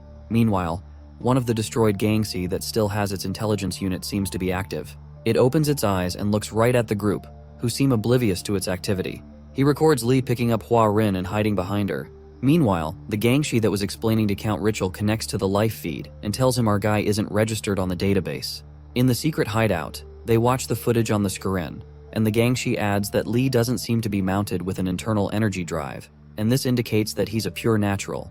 Count Richel gets up to leave and tells them that, judging from our guy's foolish actions, he's not someone to worry about. He tells them that the person they need to be worried about is Robert. He says that he must be an elite soldier if he's from the Special Tactical Division of the Galaxy Combat Unit. The Count also believes that he must be the best of the best if he's a first sergeant. He reasons to himself that someone like Robert wouldn't have come to this place by coincidence without a definite purpose, so he orders them to be thoroughly vigilant and investigate him. Meanwhile, somewhere else in the vast expanse of the galaxy, a bright star appears. It turns out it's not a star, but a transport ship that's traveling through space. The location seems to be no other place than the 32nd district of the Heavenly Demon Sect. Inside the district commander, Zhang, and the district's elder, Zhou, await the entrance of their special guest. Moments later, their guest's transport ship enters their district, and the doors open for him to come out. He comes out wearing some flip-flops, and he looks rather chill. He walks towards the commander and elder, who bow their heads as they receive him as a sign of respect, since he's higher up in the chain of command. The commander thanks him for coming such a long way to see them and refers to him as an officer. He yawns tiredly and agrees that it was quite a long journey. The officer seems to be a boss baby, and he tells them his long journey better be worth all the effort. He is Cho Dane, the first-class officer of the Disaster Safety Headquarters Central Committee of the Heavenly Demon Sect. They get straight to business, and Cho inspects the bulging red mark on Sanjin's head where Lee had slapped him. Sanjin is seen in a wheelchair, and it's clear he's still recovering from the physical and mental impact of the experience. Commander Yang asks Officer Cho if there's anything he notices. The officer looks freaked out, and he looks closely at the weird hand mark on Sanjin's head. He stands on a stool because he's not so tall, and he continues to stare at the mark without uttering a word. Finally, Cho lays a hand on the mark and asks Sanjin if it hurts. Sanjin answers that the pain has greatly subsided, but he mentions that his head still feels a persistent heat. Cho asks him to repeat what he said so he can clarify, and he wonders how there's still heat and no pain. Sanjin looks down, still dejected from the experience, and affirms that this is what has been happening to him. Suddenly, Sanjin experiences a great deal of pain when something happens. The officer presses his head again and does the same move that Lee had done to him, causing him to groan out in pain. Once beaten, twice shy. The loudness of the squad leader's screams fills the entire medical lab. Over the larger mark that Lee had made, Officer Cho's smaller hands make a smaller mark, but Sanjin can't complain because he's his superior. After the officer removes his hands, a smoke rises from the spot he had placed his hands on, just like it did after Lee did it. He puts his hands on his chin and continues to ponder the situation. The commander realizes what he's getting at, so he tells him that this previous mark is quite different because the original scar is swollen, but the second one is rather indented, so it doesn't seem like the same martial art technique. Cho doesn't look at him, but he tells him they're the same. He tells him the previous scar is the same scar from the 9 yin palm technique. The commander looks at him in shock, because this confirms the sword matron's words that this unidentified person has some relationship with the Heavenly Demon Sect. Later on, the commander tries to explain that the 9 yin palm is the lowest tier martial art taught to any introductory disciple in their sect, and this new technique is much more advanced. While they talk, Elder Joe goes to bring some food for their visitor since he must be starving. The commander continues by saying that he had also mastered the 9 yin palm technique at the age of 7. Meanwhile, the elder sets the table. Zhang tells him that the scar from the 9 yin palm seems to be quite different from the original scar that was made. The officer agrees with him and says that the essence of the 9 yin palm lies in cold energy, but this one left behind heat instead, so the scars would naturally be different. The officer tells them that whoever did this has reached a level where he can perfectly suppress the fundamental coldness of the 9 yin palm and leave only the heat of the impact. Officer Cho explains that it's an act of consideration that the person did to avoid hurting the enemy. The commander is honestly shocked, and he stammeringly asks if it's even possible to reverse the fundamental nature of martial arts, since that is like making fire out of ice. Cho tells him that it's theoretically possible while he waits for his food to cool down. When he gets hungry, he tells the commander to leave the discussion for now and asks if they can eat first, and offers him some black bean noodles. Commander Zhang just frowns at him. wondering how he can think of food at such a pressing time. He eventually agrees. No point thinking hard with an empty stomach. Meanwhile, on the Mount Hua planet, the team returns back into the S-Devil ship, and Robert tells everyone that those things they fought are called Iron Gangshi. Sunja drops another mountain of hot dogs before Lee, and Se-ryung glares at him. It's alarming the rate at which this guy eats. She joins in on the food and asks Robert to explain what Iron Gangshis are. Robert tells them that it was a rumor he heard while he was still in service. Apparently, they were developing a new type of combat android that includes killing humans in its parameters. Se-ryung tells him that's ridiculous because android intelligence circuits are designed based on the 3 laws of robotics and they can't harm humans. Meanwhile, Lee, who still can't wrap his head around the fact that Sunja isn't human, tries to pull on her cheeks to see what it's made of. But she just frowns while he does this. Robert responds to Se-ryung that to bypass the 3 laws of robots, they replace the intelligence circuits with the brains of deceased humans, and this revelation shocks Se-ryung. He tells them that is exactly why it's called the Iron Gangshi Project. Lee, who is still examining Sunja's face, asks her one more time if she's really not human just to confirm. She asks him if he would like her to take off her head again for him to see, and also offers to disassemble her arms and legs, just so he can be sure.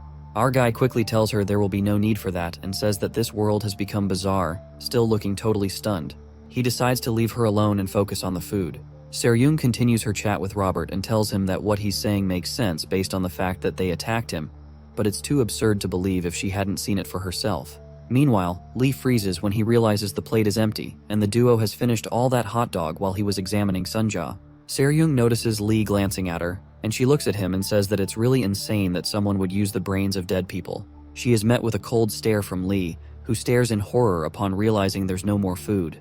The captain doesn't realize why he's looking at her like that, so she asks him what's wrong and why he's making the face.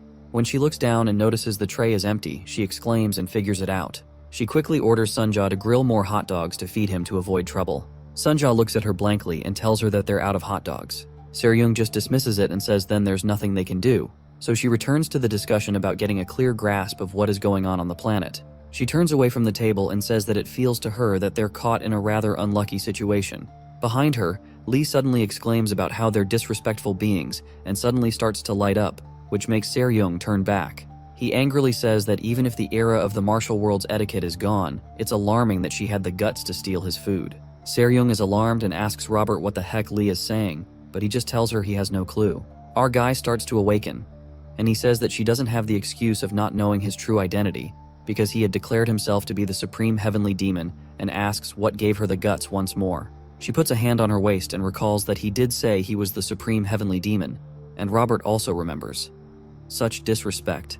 She mulls over it and can't make any sense of what that would even mean. The captain just ignores him and turns around, saying it's confusing, but they'll deal with that later since they have bigger priorities right now. Meanwhile, Lee is still burning hot with anger. Robert gets uncomfortable sitting down with him at the dinner table and stops Se-ryung so they can leave together. Sunja also hastens out of the ship, trying to avoid Lee's trouble. Eventually, Lee is left alone, and he has no choice but to stow away his anger. His awakening soon stops, since there's no one to be angry at. He looks at the tray once more and sees the oil used to grill the hot dogs and some bits of hot dog still left in the tray. He looks closer at the small bits of hot dog that they had left in the tray, and he gets an idea. Eventually, he reaches out and grabs it since that's all that's available. Can't afford to starve to death because he's the supreme heavenly demon. He puts it in his mouth, still with a frown on his face. But it seems he's come to terms with living with such lowly mortals.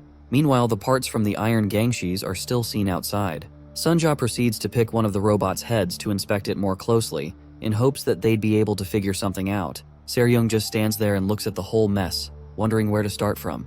Their ship is still in the sky in case they need to escape soon, and the entire place is littered with robot parts like a mechanic lab. Robert picks up one robot arm and notices the joints are too weak.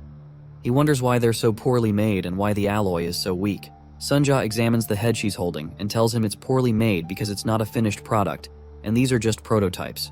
She looks closely at the head she's holding and scans it using the scanners in her eyes. Sunja scans it for a while and doesn't continue what she was saying. Se-ryung notices her rapt attention and asks her if she's trying to see something in the robot's head. Sunja responds affirmatively and says that the robot's neural networks are also quite simple, and tries to open up the head. After she opens the compartment, its intelligence chip is ejected, which Sunja refers to as a primitive M207 chip.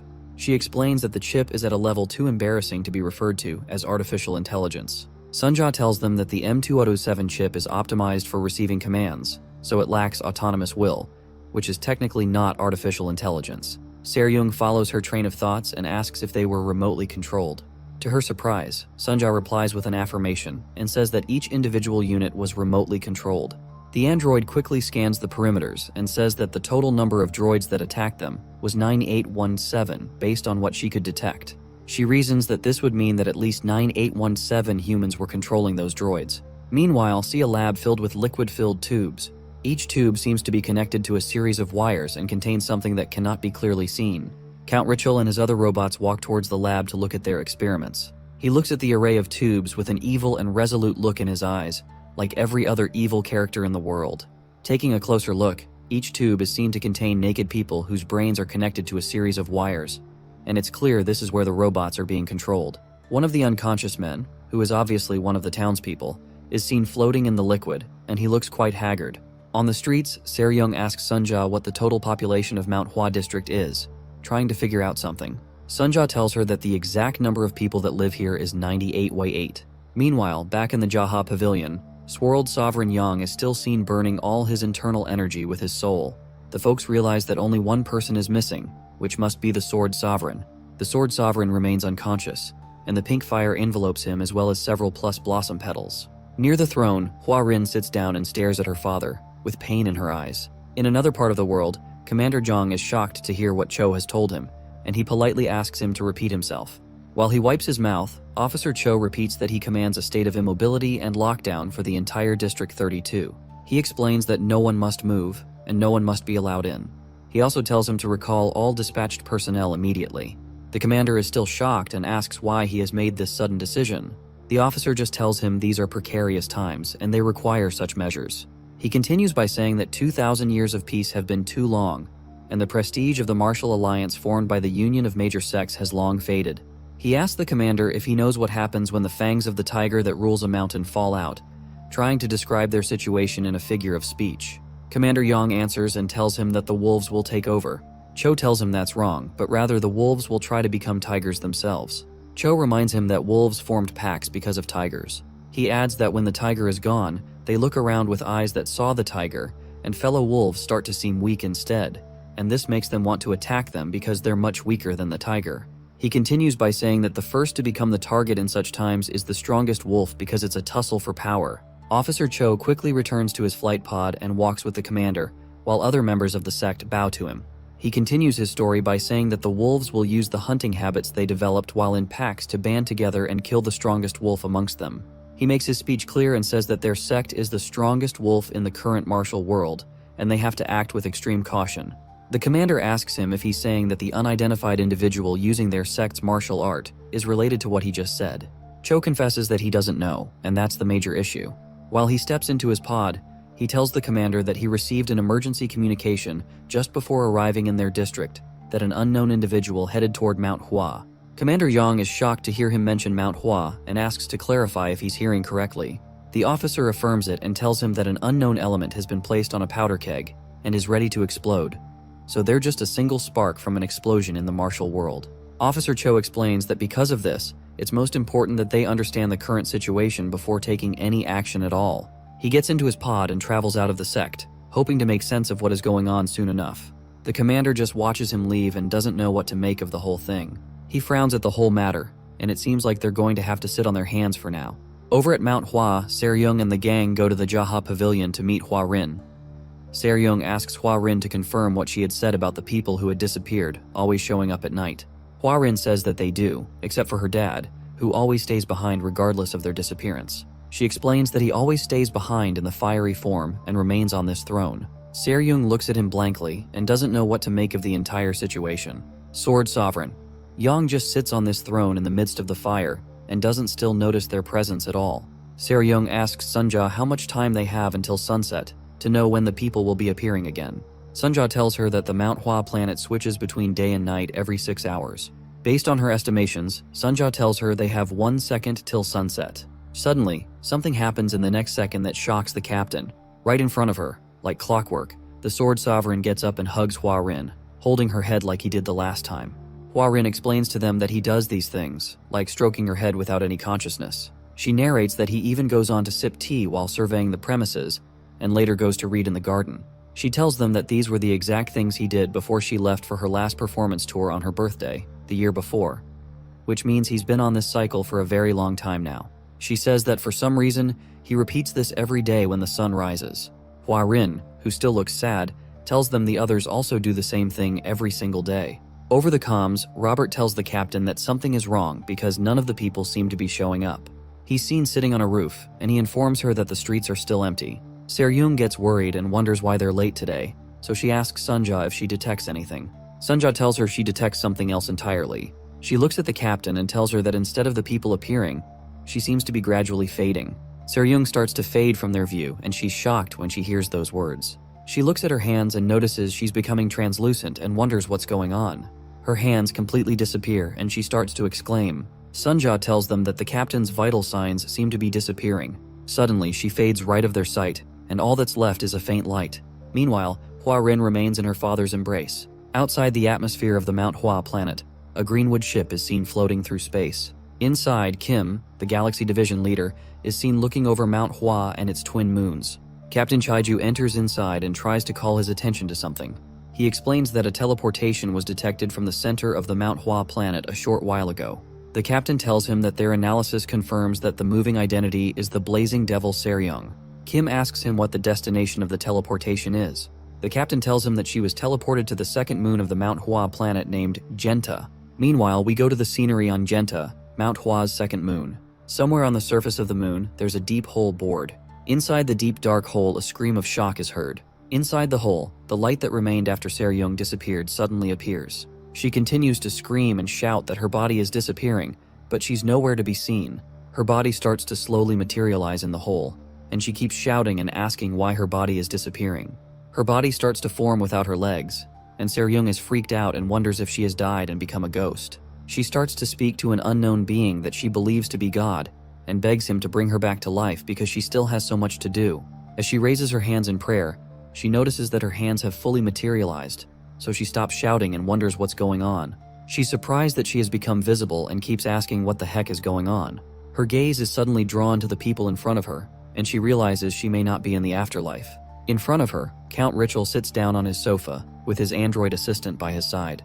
Count Richel doesn't say anything, but he just watches her and waits for her to calm her nerves. Se-ryung looks right at him and wonders who he is. He doesn't say a word, but he just frowns as he looks at her with a sinister look in his eyes. A moment of silence is maintained in the eerie room, and neither of them say anything. Meanwhile, in the Greenwood ship, the captain tells Kim that the teleportation they observed seems to be a little unusual. He explains that there are no traces of consent from the moving entity during the teleportation process. The captain mentions that if this is the case, this could be an unauthorized forced transfer, which is unilateral teleportation, forbidden by galactic law. He suggests to the leader that this may be a serious issue, and it might be best to report the matter to those higher up. Kim doesn't turn back and just asks him if there's anyone higher than him, which is obviously a rhetorical question. The captain catches his drift that he's asking him not to bypass his authority, so he just keeps quiet and doesn't speak. He soon blurts out that there isn't and bows quickly, declaring the Black Tiger as his sole commanding authority. Kim commends his attitude and tells him to keep monitoring the situation of things for now. He also mentions that they can't say anything just yet because the use of forbidden technologies by the galactic law on the moon could imply significant backing from a higher authority.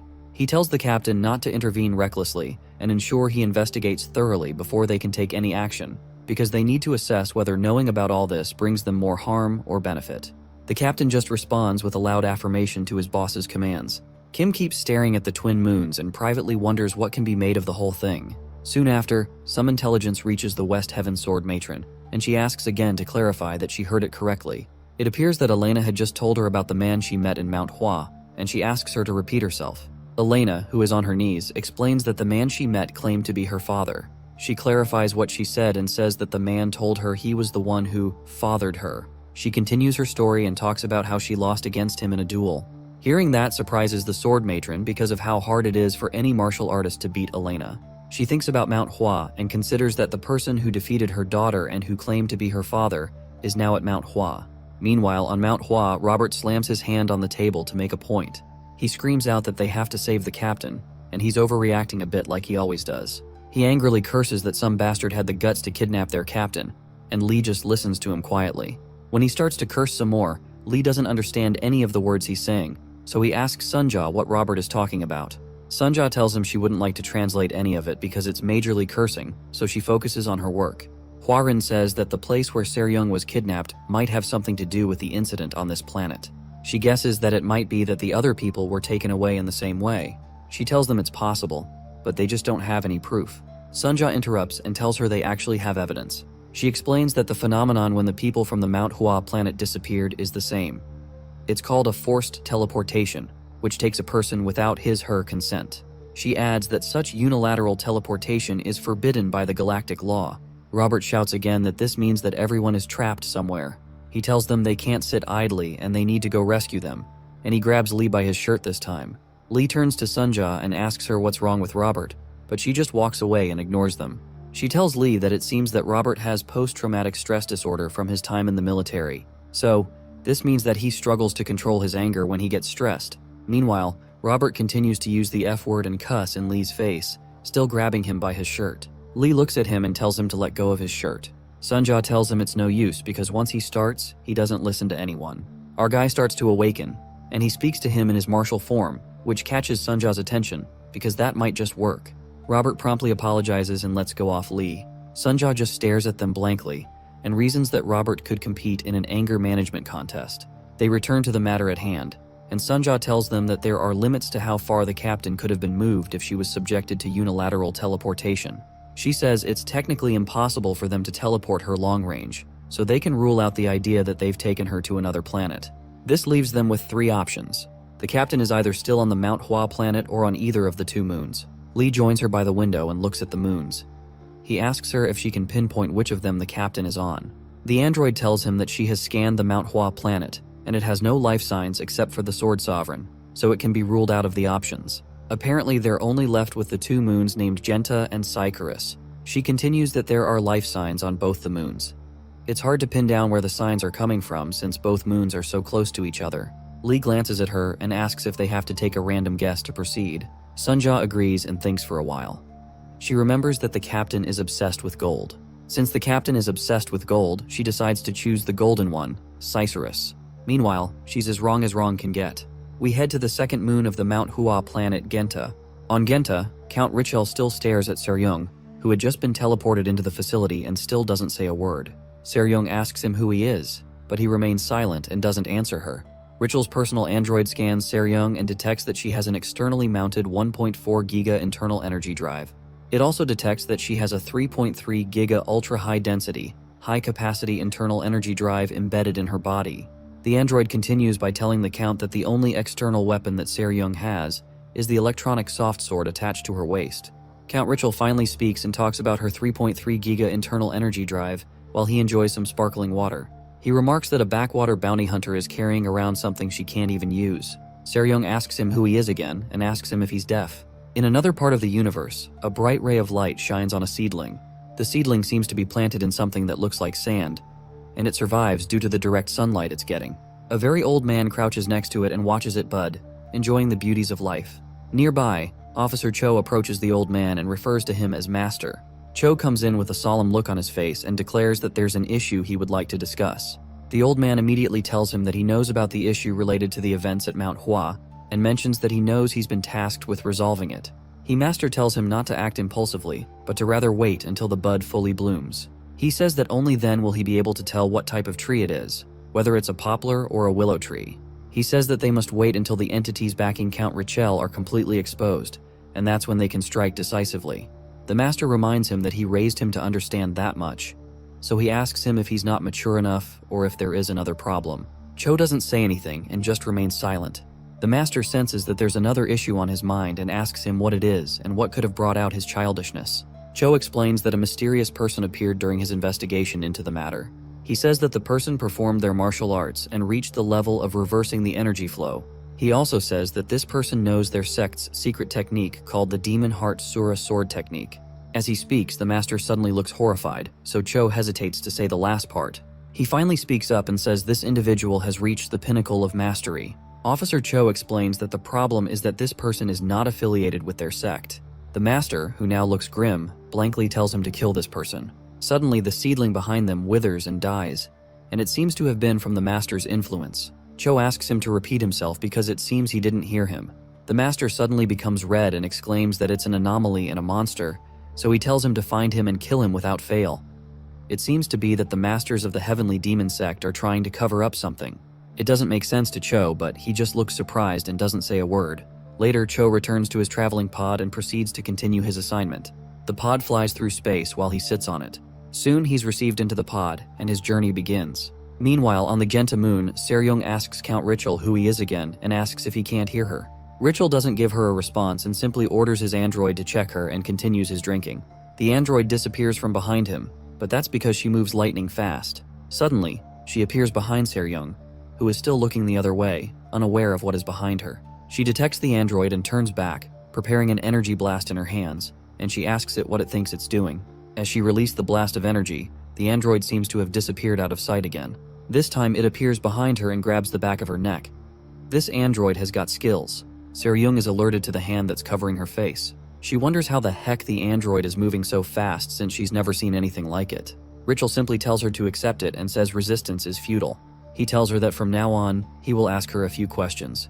He tells her to answer them properly, and he will grant her a life free of eternal suffering. Seryung, who has had enough of his crap, tells him to shut up, and she pushes back the android. The Count is suddenly alerted by her movement and wonders if she can use the adaptive variation of martial arts. Seryung grabs the electronic soft sword in her waist and proceeds to use it to slice through the machine. She swirls the sword around her to create a tornado of cuts around her, but the android quickly retreats. It avoids each of the hits because of its ability to see and move quickly. Eventually, it finds an opening and advances to lay a hand on the captain. It finally gets closer and almost touches Seryung, who spots her and aims the sword at her. The android avoids all the cuts and tries to grab her arm to subdue her. Count Richel tells Seryung that her fighting is useless because the machine contains data on all martial arts in the world. Seryung keeps trying to cut the android, but it manages to move past her hit every time. She realizes that it must be true that this robot has information on every martial art in the world. She notices how easily the machine is able to read her movements. Seryung is a tough nut to crack, so she continues to fight, and she tells the Count not to make her laugh. She launches forward for a direct frontal attack at the android, but it quickly moves to her side and it avoids the sword. Suddenly, the captain feels a strike on her back as the android finds an opening to hit her. It lifts her off the ground and throws her headlong across the room. Seryung lands on her face and is unable to stop her fall due to the sudden impact of the hit. The android maintains its position and waits for her to react, so it can know how to handle her. Seryung quickly gets back up and wields her sword again. She takes a stance and waves the sword to show she's ready for some action. Count Richel just continues sipping his sparkling water, and he's surprised to see her get up so quickly. The android keeps watching Seryung and prepares to give her another load of trouble. Seryung also maintains her stance and waits for the robot to make a move. She starts to sweat as the fight has become more intense than she expected. She reasons that it seems that her usual martial art isn't going to work and she has to think up something new. While she's thinking, the robot fades away again in the speed of light. It appears behind her while Seryung is still looking the other way, but she quickly detects that it's behind her. As the android reaches out to grab her from behind, the captain doesn't move a muscle and pretends not to know it's there. As it swings its arm to grab her, Seryung suddenly disappears out of sight and gives the robot a taste of its own medicine. She leaps high up out of the robot's sight, and it looks around for a little bit, unsure of where she went. As she swirls in the air, she prepares her sword to land a hit as she heads back down. The android quickly realizes her position and leaps off the ground to take the fight to her. Seryung uses a martial attack called Bullet and throws the sword directly downwards like a bullet, hoping to impale the android to the ground. The soft sword straightens out and heads downward with a strong and deadly force. The sword heads right for the robot's face, and it seems like Seryung's plan is going to work after all. Unfortunately, the robot quickly blocks the sword with her hands and redirects it towards the ground. It all happens so fast, and the robot continues upward to catch Seryung, who is still in midair. The robot inches in and almost grabs the captain, who is now falling back to the ground. Because the sword is an adaptive one, it wraps around the android's arm, and it seems this was all part of Seryung's plan. The robot creates a heat wave in its arms and plans to deal great damage to Seryung's stomach area, but the captain just helplessly remains in midair since she's thrown away her weapon. The sword twists around the robot's arm and redirects itself back up, which is pretty cool. The soft sword propels itself right back up and aims itself towards the nasty android. Soon after, it pierces through the android's head and destroys it, and it seems like it didn't expect this to happen at all. The light on its head goes out as it appears that the sword has destroyed its intelligence unit. All this happens in a split second while they're both in midair and continue to fall to the ground. The Count angrily smashes his cup when he sees that Seryung has destroyed his precious android. He opens his mouth in surprise, and he recognizes the move Seryung just used as the Dark Heaven Blood Dragon dagger from the Sichuan Tang clan. The android falls headlong once its intelligence unit is destroyed, and Count Richel stares in shock. Seryung also falls to the ground right next to it. She quickly gets up and holds her stomach due to the impact of the fall and the heat the robot hit her with. This time, it's Richel who asks her who she is. Seryung just angrily frowns at him and doesn't say a word. It appears that she's also bleeding from her mouth. The Count, who is still shocked, tells her that the Sichuan Tang clan was exterminated 10 years ago without trace, and asks her how she knows their martial arts. Seryung doesn't answer him, but just tells him she'll have to use higher measures since it has come to this. She suddenly activates the 3.3 Giga energy drive that's embedded in her body, which Richel said is too complex for her to use, and she reasons that desperate times call for desperate measures. The drive is called the Xuanwu Divine Art Drive, with a Qi Internal Operation System, QIOS. She activates the drive to its maximum. This shocks Richel the more because he knows that the Xuanwu Divine Art is an exclusive secret technique passed only to the head of the Tang clan, and this seems to be getting more and more interesting. Seryung, who is now using the other integral drive at its max rate, leaps up from the ground in great force and tells him to shut up. Count Richel just stands where he is and watches her in midair. He tells himself that it seems like she plans to dominate the sky to attack him from all directions. In a bright green light, Seryung lifts herself off the ground. A sudden explosion occurs, which releases thousands of green and white arrows that look like an exploding firecracker. Richel just continues to stare in surprise once he realizes that this method is the Infine Rain Blossom technique. The arrows are all launched towards him at the same time, and he doesn't seem to be getting out of the way. Nearby, you can see a massive explosion in the facility from all the power that Seryung released. We head back to the ship of the West Heaven Sword Matron. Inside the ship, Elena continues by telling her mother that the circumstances of meeting the mysterious man she's talking about were also strange. She tells her that she had arrived at Mount Hua to receive a bounty request. She remembers that when she got there, she suddenly lost consciousness, and she suddenly woke up in front of him. Like he always does, Count Richel just sits on his couch and watches her in silence with a sour look on his face. Elena recounts the incident and says she doesn't still understand why she had to meet him that way. She remembers just staring at him and him doing the same thing for a short period, with neither of them saying a word. Her words catch the Sword Matron's attention, and she realizes that what Elena is describing is unilateral teleportation. In the flashback, Count Richel tells Elena there's no need to be surprised. He tells her that he called her here to grant her her wish. Elena looks at him in surprise, unsure of what he's talking about. He asks her if she doesn't want to become stronger and to see the world beneath her feet. He tells her this dream is the reason why, after earning the infamous title of 8-foot fighting ghost, she even turned her spaceship into a dueling arena in pursuit of nothing but battles. He explains that the closer she got, the more distant the path became, leading her into despair and crying every night in hopelessness. He tells her he has called her to give her strength, the strength to look down upon the world. Elena admits that the man seemed to know a lot about her. In the flashback, she asks him who he is and what the heck he's talking about. She mentions that his accuracy of knowledge was infuriatingly unpleasant. Richel simply gets up and tells her it seems she'd only understand if they have a fight. In the present, Elena tells her mother that they decided to fight. There was only one issue. Meanwhile, Count Richel seems to have overpowered Seryung despite her grand appearance, and he holds her by the throat. Elena tells her mother that no matter what she did, it was useless against him. In the present, Count Richel holds Seryung by the throat. His clothes seem to have been burnt away by Seryung's green fire, but his entire body seems to be made of metal, just like the androids. Seryung chokes from the pressure of his hand and starts to bleed from her mouth. In the same manner, Count Richel had held Elena by her throat after defeating her. In the flashback, he tells her that he will make her strong, just like he is. He tells her he's going to do this because she's his daughter, but Elena looks quite skeptical by that assertion. In the present, Count Richel orders the weakened Seryung to answer his question. He promises to make her weak body strong if she answers him. He mentions that the only cost is that she'd have to abandon her useless mind. In the present day, the Sword Matron is sincerely shocked as she hears Elena's story. Elena tells her that he gave her something. Suddenly, her body starts to shine in a bright blue light, which shocks the Sword Matron. Elena tells her that he was the one that gave her this newfound power that she has. The Sword Matron just stares at her daughter in shock and realizes that the power he gave her is called Steel Fortification. Meanwhile, Sunja continues her research to detect where the captain is as they prepare for takeoff. Robert starts shouting again and asks her why they aren't leaving, and he asks her to hurry up and move the ship. Sunja looks at the radar once more and notices that something has suddenly appeared on the scanner. On the scanner, a red dot shows that someone is approaching them and is nearby. Sunja stops their journey to the Cicerus moon upon noticing the new ship. Right in front of them, a pod that looks like it belongs to a member of the Heavenly Demon Sect shows up.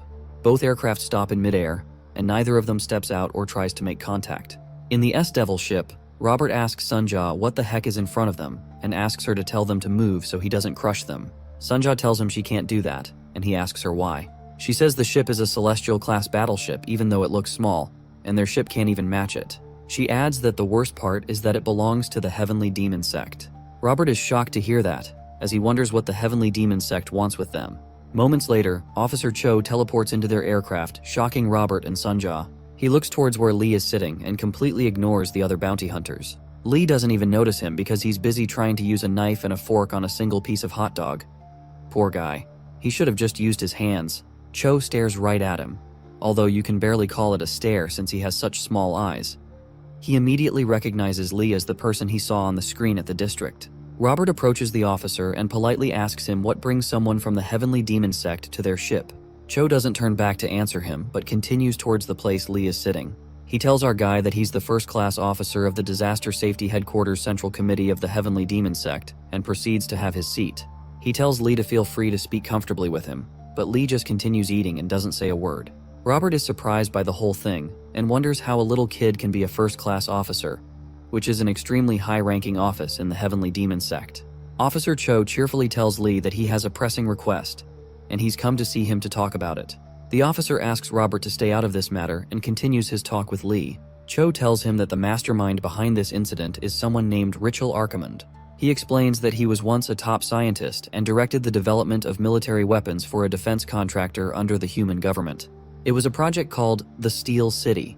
This explains the Iron Gangshi that had attacked them while they were on Mount Hua. The officer tells them that due to Richel's inhuman development process, he was expelled and then disappeared. He adds that Richel is now hiding here and is conducting experiments on a much larger scale. While he's talking, Lee doesn't even look at him and continues to eat his hot dog. Cho continues by saying that, in other words, Richel wasn't just expelled like they were told, but he's been receiving more funding to continue his projects in secret. Officer Cho tells him that they suspect that his supporters are some factions within the human government's military. When Lee finishes the hot dog, he asks Sunja for some water and completely ignores all that he heard. Officer Cho stares at him, surprised that he doesn't give any response even after hearing all the information he just gave. He wonders who the heck Lee even is. Robert asks him if he just mentioned the military faction and asks if he's saying that this is the work of the human government's military. Cho affirms that and tells him to stay out of this because this is beyond what civilians can handle. Meanwhile, Sunja gives our guy some water, and he still doesn't say a word. Robert asks Cho about their captain, and tells him that their captain was just kidnapped. He tells him that there's nothing they can do about it, and says all they can do is pray for her. Robert becomes triggered again, and he smashes his hands on the table. He asks Cho what sort of nonsense that is and tells him to shut up and get out of here because they're going to rescue their captain. He tells him he doesn't care who he is, and they won't let it slide if he tries to stop them. Lee finally speaks for the first time and tells Cho to listen to him. He tells him that he's not trying to intervene, but he's not going to do what he tells them to do about the matter either. Lee tells him that he keeps thinking about it, and he wonders why he would give such valuable information to them in detail. Our guy says that would only be because he wants to use them as tools to get out of the responsibility of dealing with the issue. Lee hisses and says a kid who barely has even a single hair on his head is trying to manipulate him. Cho just replies by asking him who he is, and refers to him as Noble One. Lee doesn't answer but asks him if that's the real reason that he came here. The officer doesn't answer either but just remains quiet.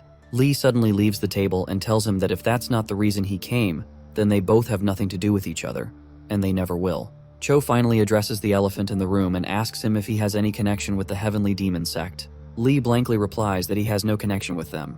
The officer tells him that he'll believe him for now, but he asks him once again if he's saying that he has no connection whatsoever with the Heavenly Demon Sect, just to confirm. Cho tells him that if this is so, his actions from now on have nothing to do with their sect, and their sect will make that claim. Lee doesn't even turn around and tells him that's fine, so he asks him to leave because he's busy. Shortly after, Cho gets right back into his ship and goes on his merry way. Lee watches him leave, and he seems to be interested in the officer even though he was very harsh. He keeps watching, and he thinks to himself that it's a relief that there are still talents in the Heavenly Demon Sect. Meanwhile, Cho continues his journey through space to figure out what's going on. Lee thinks to himself that Cho seems to have some talent, but he's still too immature. They return back to the business of saving the captain, and Robert says it's time to go and deal with the matter properly. Sunja agrees with him, but tells him that the coordinates have changed. She tells him that instead of the moon Sycharis that they designated before, it's changed to the moon Genta now. It seems that Cho has something to do with communicating the new coordinates to them. Meanwhile, we resume back at the second moon of the Mount Hua planet, Genta. On the planet's surface, there's a deep hole that Richel bore through it to create his facility. Inside the facility, we find Seryung, who is now weak, lying on the ground after she was defeated. Count Richel drags her inside towards his private laboratory. Inside the laboratory, there's something that looks like a large operating table. Richel drags her to the entrance of the lab, where there's a sort of operating table with cuffs to secure people to the table. He drags Seryung into the room and proceeds to strap her to the table. Seryung asks him what he's trying to do, and he looks back at her. He asks her if she's finally awake, but she only frowns at him. He tells her that he can't believe that she's already woken up, and he mentions that it seems there's something special about the noble bloodlines, referring to her as the Lady of the Sichuan Tang clan. Seryung asks him where they are and asks him what he's planning to do to her. Richel tells her not to worry because he intends to free her from pain.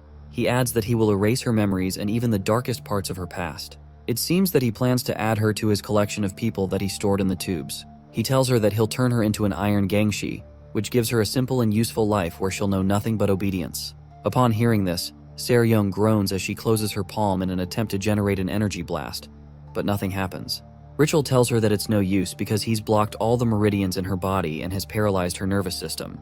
He prepares the table by opening the cuffs and tells her that her body will no longer listen to her anymore because he's paralyzed her brain and spinal cord, which are responsible for processing and integrating information. Seryung tries much harder to move her body, but it doesn't seem to be working.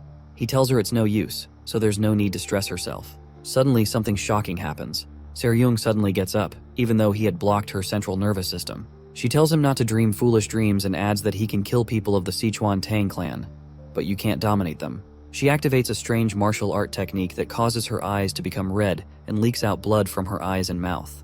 Before he can respond, Richel feels her hands on his chest, and he senses a strange scent. Around her palm, a bright yellow substance comes out that burns his steel body and allows her to slowly push her hands through him. He suddenly realizes it's some form of poison. Count Richel just stands there while she pushes her hands deeper through his chest. She tells him that it's called pigeon blood poison and explains that people born in the Tang clan receive a grain of deadly poison in their hearts as a gift. She tells him that it's meant to be used when they die. As she speaks, her eyes continue to fill up with and ooze out blood. The impact of the poison starts to affect the Count, and he tries to remove Seryung's arm. She tells him it's useless to try to move her because the more her heart burns, the stronger the poison becomes, even to the point where it can melt even metal. True to her word, the poison starts to create a larger gape in Richel's chest. She calls him an ugly monster and tells him she'd like to tell him something. He watches in terror, wondering what she wants to say. She continues to smile, with her entire face leaking out blood, and asks him to die with her. Suddenly, a sharp object comes between the two of them and slices through Seryung's hand. It turns out to be Richel's destroyed android. That doesn't seem to be so destroyed after all. Richel pulls her hand and attempts to sever it from the rest of her body. Seryung, who is now almost dead, looks down and notices the android, realizing it has foiled her plans of killing Richel. A stream of blood issues out from Seryung's amputated hand, and it spills everywhere. A warning alarm is suddenly triggered in the facility, and it looks like there's trouble. Richel quickly looks up in annoyance and wonders what could have triggered the warning alarm. The system continuously declares that intruders have been detected in the environment, and the alarm keeps blaring. Meanwhile, Lee equips himself with a space shield, and he's not looking happy at all. Robert also puts on his combat suit, and he stands behind Lee, who has his hands in his pocket, as usual. Suddenly, an army of iron gangshi erupts out of the hole and prepares themselves for battle against the S-Devils. They rush towards them with swords in their thousands, while a couple more jump out of the facility to join them. Robert prepares his weapons and tells Lee that he'll take care of the robots, so he tells him to save the captain. Lee doesn't waste a second, and he leaps from the spot and leaves Robert to handle the androids like he had said. He leaps into the sky past the army of incoming bots and heads right for the underground facility. Robert is surprised that he didn't even wait and he left so quickly. Lee flies right into the hole that leads to the underground facility and comes face to face with the robots who are coming in as reinforcements. Suddenly, Lee awakens his form and a bright light appears from where he is. Our hero triggers a large explosion as he makes his way through the hole, and it destroys all the robots that are still coming out and even wrecks the hole. Robert keeps looking in amazement. In front of him, several rocks are launched out by the explosion, and it lands on several of the bots, killing them instantly. Nonetheless, there are many more left to fight. Robert mentions that Lee could have at least helped out a little before he left, because he didn't have to take his words so literally. A large army of Iron Gangshi run towards Robert, wielding their swords and ready to fight. He starts to curse when he realizes he's in this alone, so she starts firing all his weapons at the bots. Meanwhile, Count Richel watches the situation on the surface on a screen, but he looks badly injured. On the screen, he can see Robert going all in and shooting at the Iron Gangshis. Robert goes in guns blazing and is hell-bent on taking them all down. Richel's android scans each of Robert's weapons and lists them out. It detects the MZCT-106 recoilless laser Kanat. It also detects the TTR-8 automatic laser multi-missile. Meanwhile, Robert shoots those missiles and wreaks great havoc on the Gangshis. Some of the Gangshis close in on him, and he flies off the ground. He uses something that the android calls anti-gravity rockets. The androids tell Richel that all these weapons are definitely special equipment for the Special Forces. It, however, adds that the equipments are outdated and not currently in use. Richel realizes that he's not an active soldier but a retired one, and he decides he was worried for no reason. He orders the android to get rid of Robert and the rest of them as well. Suddenly, another alarm goes off again, which alerts Rochelle and the android. He glances at the android and wonders why another alarm has suddenly gone off. It tells him that an intruder has entered District 8. Seconds later, she tells him that the intruder has passed District 8 and is now entering District 7. Robert becomes alarmed, and he wonders how the intruder could bypass their security measures so quickly. Moments later, the android tells him that the intruder has passed from District 8 to District 7, then to District 6, then to District 5. It continues listing that the intruder has gone from 4 to 3 to 2, and suddenly stops when it is unable to analyze the intruder's entry location data. Richel is honestly shocked, and he retorts that it's impossible that someone had bypassed all their security so quickly. The android tries to reanalyze the data to detect the intruder's location. Suddenly, a bright, fiery light appears behind the android. It tries to say the current location of the intruder, but it freezes. Immediately, the android explodes on the spot, as it seems the so-called intruder got to her. Richel watches as the android explodes into bits of steel that scatter around the room, and he tries to spot where the attack came from. Meanwhile, the triggered alarm starts to affect the people who are trapped in the facility, and their tubes start to fill up with gas. The entire tube almost fills up with gas, as it seems like it's a response to the emergency. Suddenly, the alarms stop blaring and the tubes return back to normal. All the tubes return to normal, and they return to normal oxygenation. The entire room fills up with smoke from the explosion, and Richel stands there surprised, still trying to figure out who the intruder is. He notices a large gape in the wall where it seems that someone has broken through it. Through the opening, Richel spots Lee, who walks into the facility with his hands still in his pockets. He realizes that he is the intruder that broke through all the facility's defenses and just stares at him. Lee stares back at him with a curious look on his face, and he looks completely harmless. Shortly after, our guy steps through the opening and walks towards the Count. Lee just looks at him and doesn't say a word. Richel also stares in shock, still wondering who the heck he is, or how he was able to get past all through all those bots and get here. While the Count still fixes his gaze on him, Lee moves faster than light and appears behind him. He walks towards Seryung, who is now on the table, and Count Rochelle turns back to look at him. Seryung is strapped to the table with one arm because her other arm has been cut off, and she is stained all over with blood. Count Richel finally breaks the silence, and he loudly demands to know who he is. Lee doesn't pay him any attention, but continues looking at Seryung's blood-stained face and body. He finally speaks and tells the Count that he has ruined a child who's just entered into her youth. He adds that on top of that, he's not treating people with respect either, referring to the thousands of people he trapped in the tubes. Lee looks right at him and tells him that he's nothing but a monster. The Count looks surprised and just keeps staring at him, unsure of how to react since he doesn't know who he is. Lee frowns at him, and his gaze shocks the Count, who is still shocked by his sudden emergence. He rudely asks Lee who he is one more time and asks him what he's up to. Lee just reaches out his hands towards him and activates one of his martial arts skills. Seryung's soft sword that was on the ground suddenly begins to respond to Lee, and it hits against the ground. The sword lifts itself from the ground and starts to make its way forward. Our guy tells Count Richel that he refuses to talk to anything that is non-human and continues to summon the sword. The sword leaps right off the ground and heads towards Richel and Lee. Instead of piercing through Richel's head, Lee draws the sword right past his ear, probably to show him what he's capable of doing. The sword moves towards Lee, and he catches it. The Count is shocked to see him use such a martial art technique and recognizes it as a technique known as void manipulation. He quickly scans Lee, but he realizes that he's not fitted with any internal drive. This realization disturbs him more, and he becomes worried that his opponent doesn't have an internal drive installed. He wonders how he's able to use a skill like void manipulation, which can only be performed by those who have reached the transcendent level. He continues the scan with a scanner that is equipped into his eyes. He's dumbfounded, and wonders if Lee is using ancient martial arts. Richel stands his ground, but he realizes he's in a bad spot, and wonders why this new opponent has to come at him at such an important time. The Count looks down at his malfunctioning body from when Seryong had wounded him, and he starts to wish he hadn't been hurt by a crazy woman. Lee moves closer towards him and keeps on staring at him. He stretches the shoulder towards Richel's neck, and the Count looks surprised. Lee tells him that he's not only non-human, but he's not even a martial warrior. Our hero asks him how he can even think about useless things during a fight. All his talk gets to Richel, who angrily tells him to shut up and rushes towards him to attack. The Count runs towards him and proceeds to land a deadening blow. Suddenly, Richel notices blood spilling out from his hands. Apparently, Lee had moved right past him and had cut off his left arm. Richel looks backward and spots his strong arm on the ground. Lee tells him that he cut him up to repay him for what he did to Seryong. Meanwhile, Seryong lays unconscious on the operating table.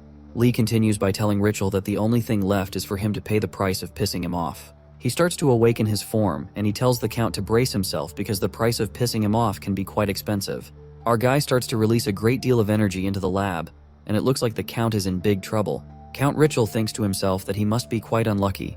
Not only does he have to deal with the woman from the Sichuan Tang clan, but he has to face this guy too on the same day. He notices that his internal drive is operating below 40% due to the injury that Seryong had caused in his chest, so there's practically no chance that he can win this fight. He decides to use a desperate measure in such a desperate time. He activates his internal drive but sets its operation rate to the max. His internal drive system starts to give a danger alarm because it seems like it's impossible for his body to handle so much energy after being damaged. The system alerts him that he's surpassing operational limits, and it's unable to control the heat output. The system continues to remind Richel that he's in danger, but he continues running the internal drive at its max. Lee notices him running his internal energy to its max and wonders how strange a skill that is. He wonders how the world ended up like this, where people start using skills that are far beyond their capability, and remembers the good old days of proper martial arts. Suddenly, he hears a nearby voice telling him to kill Richel. He looks beside him to know where the voice is coming from. It turns out to be Seryong, who has regained her consciousness, but doesn't seem to be in good shape at all. She tells him that Richel is trying to activate a self-destruction sequence, so she tells him to kill him before he does that. Lee quickly looks towards the Count, but it looks like it's too late. Meanwhile, the Count is releasing light from every hole in his body, and he looks like he's about to explode into bits. Lee realizes it's too late, and he watches Richel take his own life right in front of him. And bright light issues from where the Count is standing, and it looks like an explosion is about to be triggered. The light grows brighter and continues to envelope the entirety of the facility. Meanwhile, Robert's weapons begin to fail because he's exhausted all his ammo. His TTR-8 missiles become depleted, and the system asks him to reload his ammo. His photon cannon energy also becomes depleted, and the system asks him to reload that too. His V-10 Laster Claymore begins to malfunction, and the system tells him that inspection and repair are needed. His fireproof suit also begins to malfunction, and a new item replacement is required. The terrible part is that he is still surrounded by hundreds of bots who are still ready for action. It doesn't look like a good position to be in. Robert mutters that he had told Lee just this, and it would have been easy for him to take care of them perfectly if only he had stayed back to help him a little bit earlier. The Gangshis don't seem to care about all that, and they slowly walk towards him when they notice he has stopped firing at them. Robert loudly tells them to stop and says they should all take a break for a minute, calling them scrap metal bastards. He suddenly asks them if they know who he is and proceeds to take off his combat suit. He drops the frontal armor of the combat suit, and it looks like he's about to ditch it. He totally ditches the suit and goes bare, declaring that he's Robert Carlyle, the Sergeant Major of the Special Tactical Unit from the Northern Galaxy Combat Forces. He brings out 2 daggers and tells the Gangshis not to get too scared. Robert jumps right at them and tells them all to bring it on. This doesn't look good at all. The bots are surprised to see him leap at them, but they look like they're ready to fight fire with fire. Suddenly, Robert notices a large explosion right in front of his eyes, and he's surprised as to what is happening. In front of him, he notices a very large explosion that seems to be coming from the underground facility. The explosion grows larger and covers a large part of the moon's surface. It's a pretty large and blinding explosion that blurs everything out for a moment. Robert spots the explosion from where he is, but still wonders what's going on. He opens his mouth in surprise as he keeps looking around. He just stands there with his weapon in hand, still shocked about the sudden turn of events.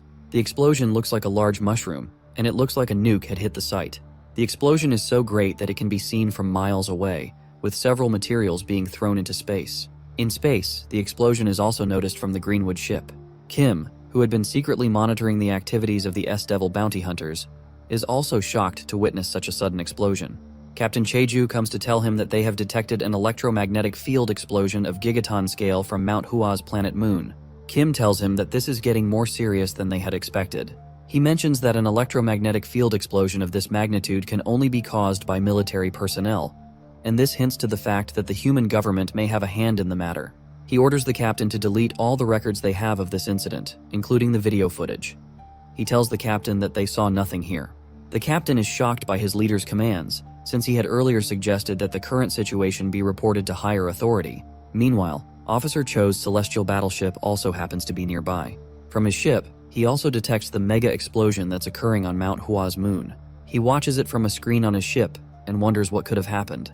On Genta, Robert still stands perplexed since he doesn't still know what's going on. He finally asks himself what's happening, as not only an explosion was triggered, but all the bots seem to have been deactivated. This is because they can no longer receive commands from the base. He suddenly remembers that they're here to save the captain, and he wonders if she's safe since she was in the facility. He abandons the site and frantically runs towards the facility, asking himself where the captain could be. Suddenly, another bright light emerges, which stops him in his tracks. Hopefully, the facility isn't exploding the second time.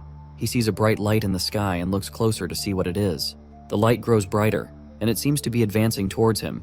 Lee suddenly emerges from the light on the operation board, with Captain Se-ryung in his arms. Taking a closer look, Robert sees that the captain is wounded and has lost an arm. Lee looks down at her wounded body, and he looks very sad. Robert just stands there shocked. He looks at Lee and the wounded captain and just keeps quiet, hopeful that the captain will survive this. Meanwhile, Officer Cho returns to his master and reports that the Mount Hua planet has returned to normal. Meanwhile, the master spends his time looking at another growing plant in a field full of flowers. Cho tells him that the people who were used as test subjects of the experiment have also returned to their daily lives. He says that fortunately they don't remember anything, and it's as if it never happened.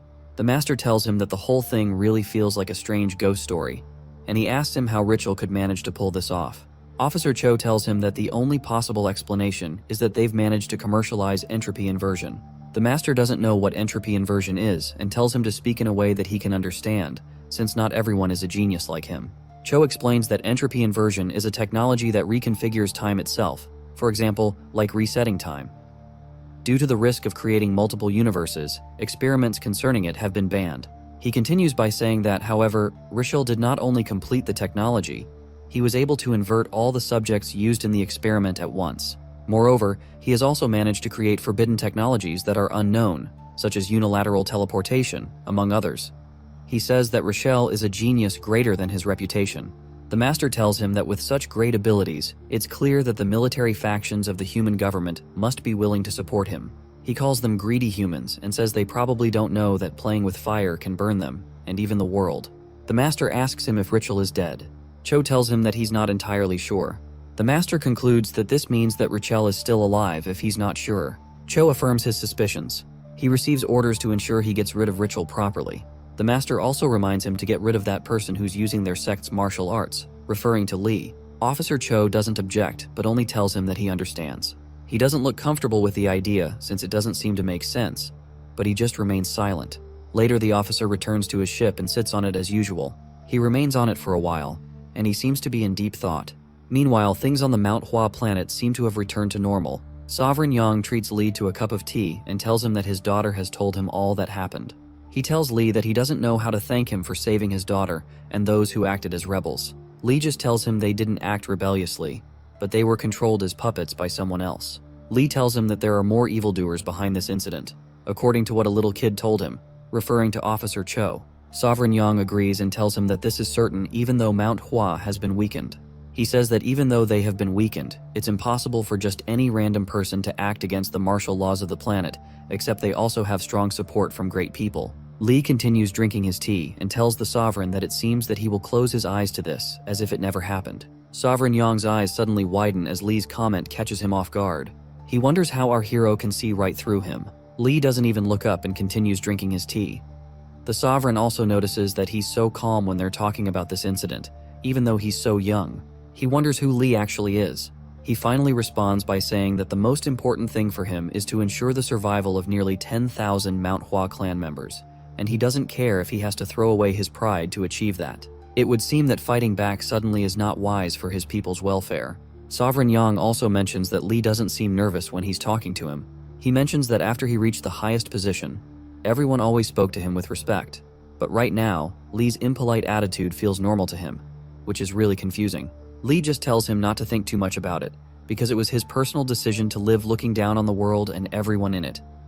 He says that is how he chooses to live. That statement strikes Yang, who wonders if Li sees himself as the absolute supreme being, since he has decided to look down upon the world. The Sword Sovereign asks him who he really is. Our guy tells him that it's better for him not to know, since he has decided to live with his eyes closed to such matters. He tells him to keep them closed because opening them just adds to the trouble. Sovereign Yang just looks at him, perplexed. This must be the oddest person he's met. Li leaves the table and heads outside. Before he leaves, he tells the Sovereign that he would like to ask something because he doesn't know much about the world in this era. He asks him if there is some sort of technology that can reconnect severed limbs. He confesses that the question sounds ridiculous, but he's been experiencing absurd things lately. Meanwhile, Hua Rin stands outside the room and looks at the scenery. The S-Devil ship is also seen to have left the Mount Hua planet and is now in space. Inside the ship, Seryung is seen unconscious and naked. She is seen inside some sort of life support system that helps her breathe and keeps her alive. Sunja stands nearby and monitors her vitals on the system. She continues to check her vitals, and it looks like it doesn't look good at all. Sunja steps out of the medical facility and returns to the other part of the ship. She is ambushed by Robert, who promptly asks her how the captain is doing. She bluntly tells him that the captain is not doing well. Robert asks her why and says all that she lost was an arm, which can be quickly stitched. The android tells her that the captain's blood is full of poison that her own body produced. The worst part is that the poison is unique and has no antidote. She says that she has tried to neutralize the poison as much as possible, but it's only further spreading into the internal organs. Robert starts to panic and lifts her up. He tells her that in that case, they need to go to the big hospital, and he asks her why they haven't left yet. Sunja tells him again that there's no antidote. Moreover, if they want to go to the big hospital, they have to go far away, like Kana and Nebula, and she's not sure the captain will survive the trip. Arbort unhands her and solemnly asks what can be done. Sunja just walks away and tells him that they need to prepare to say goodbye. She reminds him that the captain always said that they should attach a shield to her and throw her into space after her death because she wants to explore space forever. She says she'll gather some money so they can buy high-quality armor for the procession. Robert just stands there dejected, realizing what Sunja is implying. The usually vibrant ship looks quite dark and lonely. Sunja goes to the dispenser to get some water. She just looks into the cup, but it's not likely that she can drink it. She pours the cup of water on herself. The water streams down her head and onto her eyes. It seems to be the only way she can cry. Her eyes suddenly widen as she sees something out of the ordinary. Outside the ship, she sees a large ship that belongs to the West Heaven Sword Matron. She's alarmed because she doesn't know why the Sword Matron wants with them again. On the ship, the Sword Matron looks at the S-Devil ship. She looks pretty worried as she looks down at the ship, and it seems she's aware of the recent happenings. She continues to look at the ship, and it seems she'd like to speak with the bounty hunters. On the Mount Hua planet, Sovereign Yang notices something odd in the sky. The West Heaven Sword Matron's ship has suddenly entered into their planet, and it's unclear what she wants with them.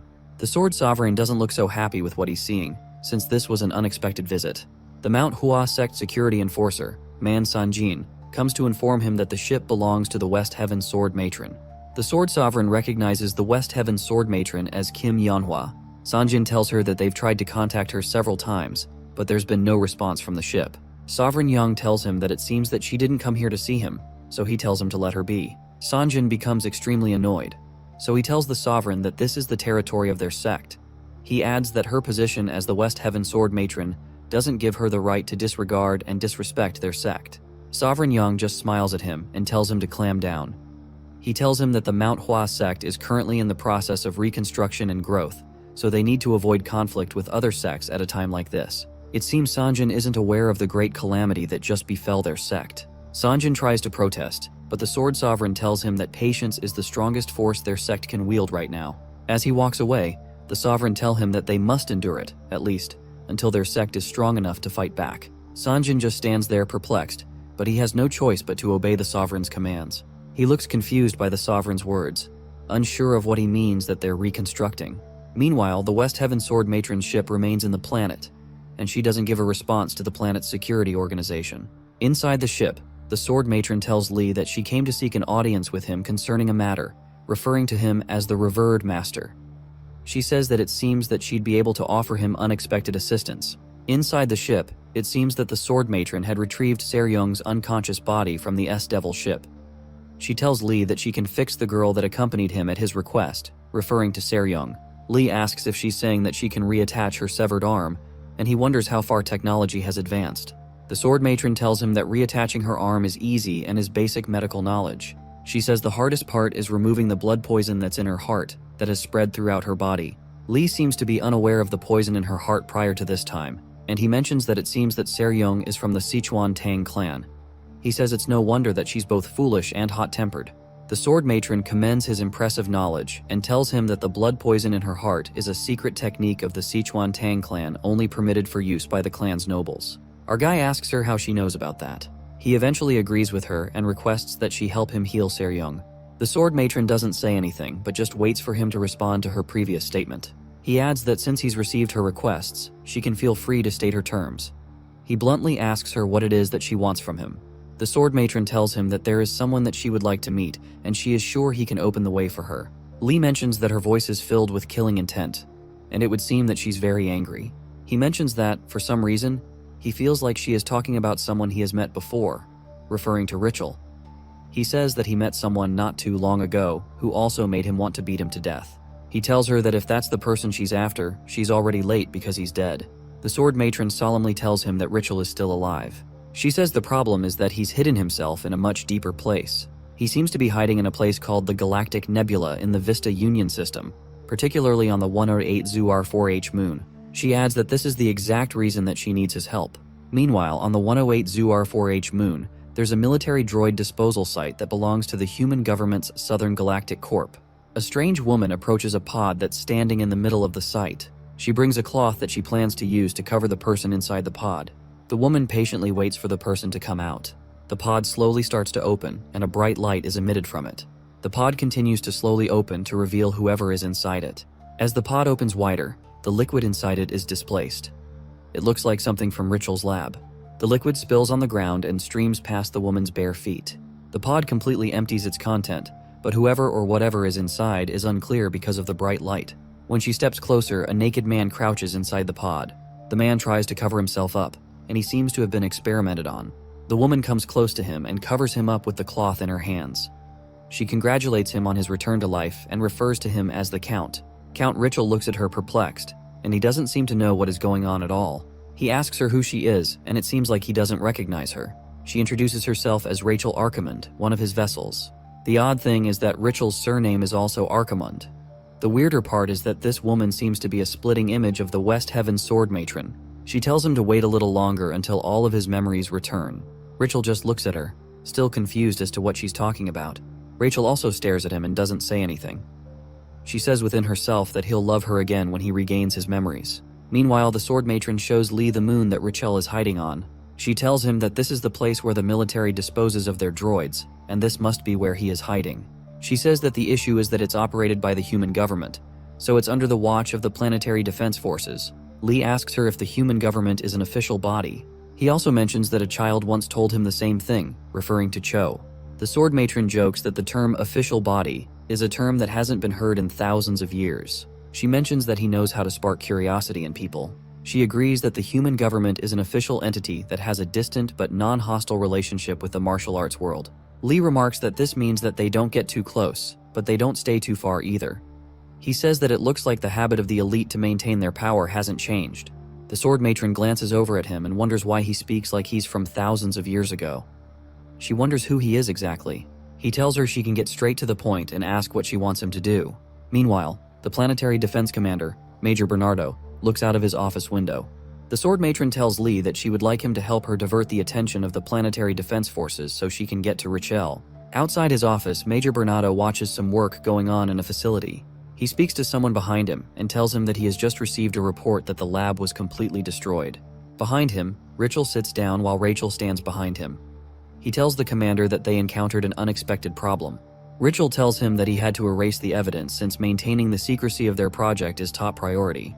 The commander jokes that it seems like his tongue wasn't injured since he's able to speak quite smoothly. He asks him if his tongue will still work as well in front of the project investors. He says that the doubts that even one of his many lives will be enough to calm their anger once they find out that he destroyed the lab. Richel tells him that the project hasn't completely failed. He says the Steel City project is just a part of the project. Richel says that they've gathered enough data through experiments, so you could say that the project is a success. Richel adds that they will now proceed with the main project, which is the Iron Gangshi project, and proceeds to leave. Before he leaves, Major Bernardo stops him to ask a favor. He asks Richel if he can make another copy of the thing he has with him, referring to Rachel. Richel looks offended by the statement, but he doesn't turn around to show his displeasure. The commander adds that he's been stuck in the middle of nowhere for too long and he's getting bored. He says that if it's too hard to make a new one, he can just lend him his own for a few days. Richel tells him he'll consider it and heads out with Rachel. He looks sincerely annoyed by the request, but decides not to raise any dust. He thinks to himself how much of a piece of trash the commander is. The commander wonders why Richel is treating something that's not even human like a person, and considers it insolent. Meanwhile, in another place, it rains heavily. In this place, Seryung seems to be well again and equipped with her soft sword. She is drenched in the rain and just looks around absently. She wonders why her memories are so gloomy as the rain keeps beating on her. Suddenly, the sword matron shows up in front of her. The sword matron tells her that she seems like someone with a careless demeanor.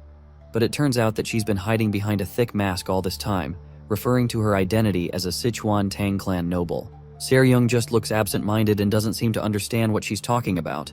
The sword matron tells her to follow her because she's come to take her. Seryung refuses and says she must protect the transference gate, which is right behind her. The sword matron tells her that this is not reality, but her delusion.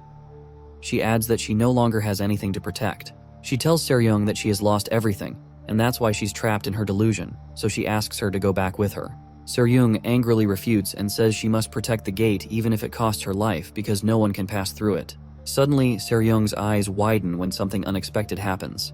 The sword matron sticks her sword into her chest. Seryung looks at the sword in her chest in surprise. The sword matron tells her that she'd have to take her forcefully if she persists. Suddenly, Seryung wakes up in the tube on the sword matron's ship. She becomes conscious and tries to swim, wondering where she is. Later on, the sword matron goes to her charging terminal to recharge her internal energy drive after expending some energy to save Seryung. The system shows that her internal energy drive is recharging. 3.6 cycles have been recharged, and she's at 84%. Suddenly, Seryung steps into the room, and the sword matron asks her how she's feeling. Seryung doesn't talk for a while because it's a rare privilege to have a private audience with the sword matron. The sword matron tells her that her reattached arm will feel uncomfortable for a while, so she advises her to focus on rehabilitation until her neural network settles. Seryung thanks for saving her life and promises to repay the debt. The sword matron tells her that she's overestimating herself because debts are only shared between people of equal standing. Ouch. She tells her that regardless of her relationship with the Sichuan Tang family, she's invisible to even the side glances of her peers, which means she's quite small. She also adds that there was no reason to use up all her internal energy to save her. Seryung then asks her why she decided to save her if that is the case. She's only met with a reply that she's not qualified to ask that question either. The sword matron remarks that the Sichuan Tang family is really cruel to even cultivate the half-blood poison that was in her heart. She says that it was so hard to remove that she almost couldn't get it out. She looks into a nearby cup, where she kept the parasite responsible for the poison. She says that the rumors about the deadliest poison that is only passed down to the head of the Sichuan Tang family are true. Seryung becomes uncomfortable with the conversation concerning things that are personal to her clan and her past. She politely asks the sword matron to give her back the poison because it's her soul. Soon after, the system declares that the internal energy drive is fully charged. The sword matron removes the cables and tells her that she's already activated the half-blood poison when she chose death, which means she had abandoned the poison. She tells Seryung that it is no longer hers. Seryung just stares at her in despair, realizing she can't fight back or protest. The sword matron tells her that the poison has become hers, but much to Seryung's surprise, she tells her that she will give it to her. The sword matron says that in return, she would have to tell her everything that she knows about that man, and tells her not to miss a single detail. Seryung just stares at her and wonders who she's talking about. Her eyes suddenly flare open when she realizes she's talking about Li. Meanwhile, Li returns to the Mount Hua planet to have a discussion with Sovereign Yang. The Sword Sovereign tells him that he wanted to meet him again to repay the kindness that they received, referring to him as the revered master. Li tells him to forget about it because he did it because he wanted to. He insists that a cup of tea is enough for him. The Sword Sovereign tells him that he understands that, but the roles of debtors and creditors are different. He also adds that the Mount Hua sect is not used to owing debts. Sovereign Yang says that he will repay the debt by offering sincere advice. He tells him not to get close to the West Heaven Sword Matron. He says that she is a venomous spider that lives in the deep, dark abyss. Meanwhile, Seryung leaves the room where she talked with the sword matron and heads out. On her way, she notices a strange figure by her side. When she glances to her side, she notices Elena, who is standing there, looking sad. The Sword Sovereign tells Lee that the sword matron infects everything that she comes near with darkness. Meanwhile, Seryung completely ignores Elena and walks past her, avoiding any trouble. Elena suddenly tells her not to be relieved that she survived because she'll die by her hands. This proves the Sword Sovereign's point that the matron infects everything she comes near, even her own flesh and blood. In the ship, Seryung asks Elena why she's threatening her.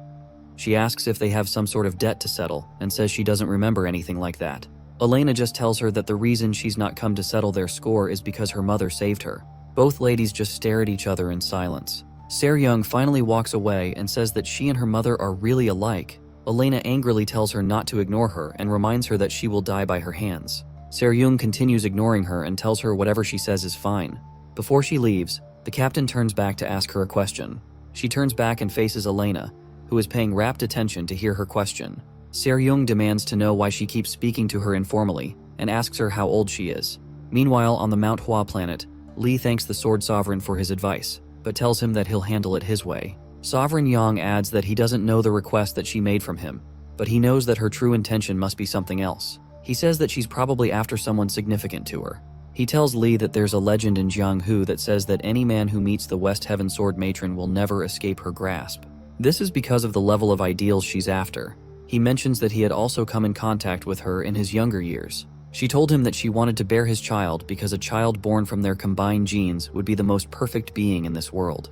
He says she was breathtakingly beautiful and radiant. He says that even though he was already engaged at that time, it was hard to refuse her. He confesses that even now, he still sometimes regrets rejecting her. Sovereign Yang says that rumor has it that over 100 men have succumbed to her. Meanwhile, Rachel steps into his facility on the moon in Nebula. The Sword Sovereign tells Lee that all these men provided her with their genes. In Rachel's lab, he takes a look at Rachel, who seems to be a replica of the Sword Matron that he created. He seems to have a sour look on his face, as the appearance of Rachel brings back some bad memories. The Sword Sovereign tells our hero that the Sword Matron always abandons these men after she takes their seed. He says this is why she was given the nickname Black Widow. Just like a Black Widow spider, she devours her mate after mating with them. Lee asks if that means that she has a lot of children. The Sword Sovereign affirms that she has over 100, probably as many as the seeds she collected. Lee is shocked and asks if it's even possible for her to give birth to so many kids since she looks so young. Sovereign Yang tells him that's not how she has the children. He explains that she uses gene cultivation to create them in test tubes. With this method, she could even make 100 at once.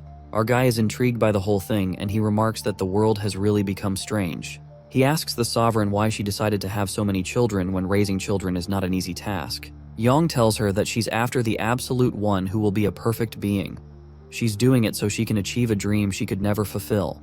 But so far, she's never been able to create a copy that satisfied her. It seems that this is when humankind caught her eye. The Sovereign reminds him again to be careful because it is dangerous to get close to her. Lee remarks that this is such a shame and gets up after having his tea.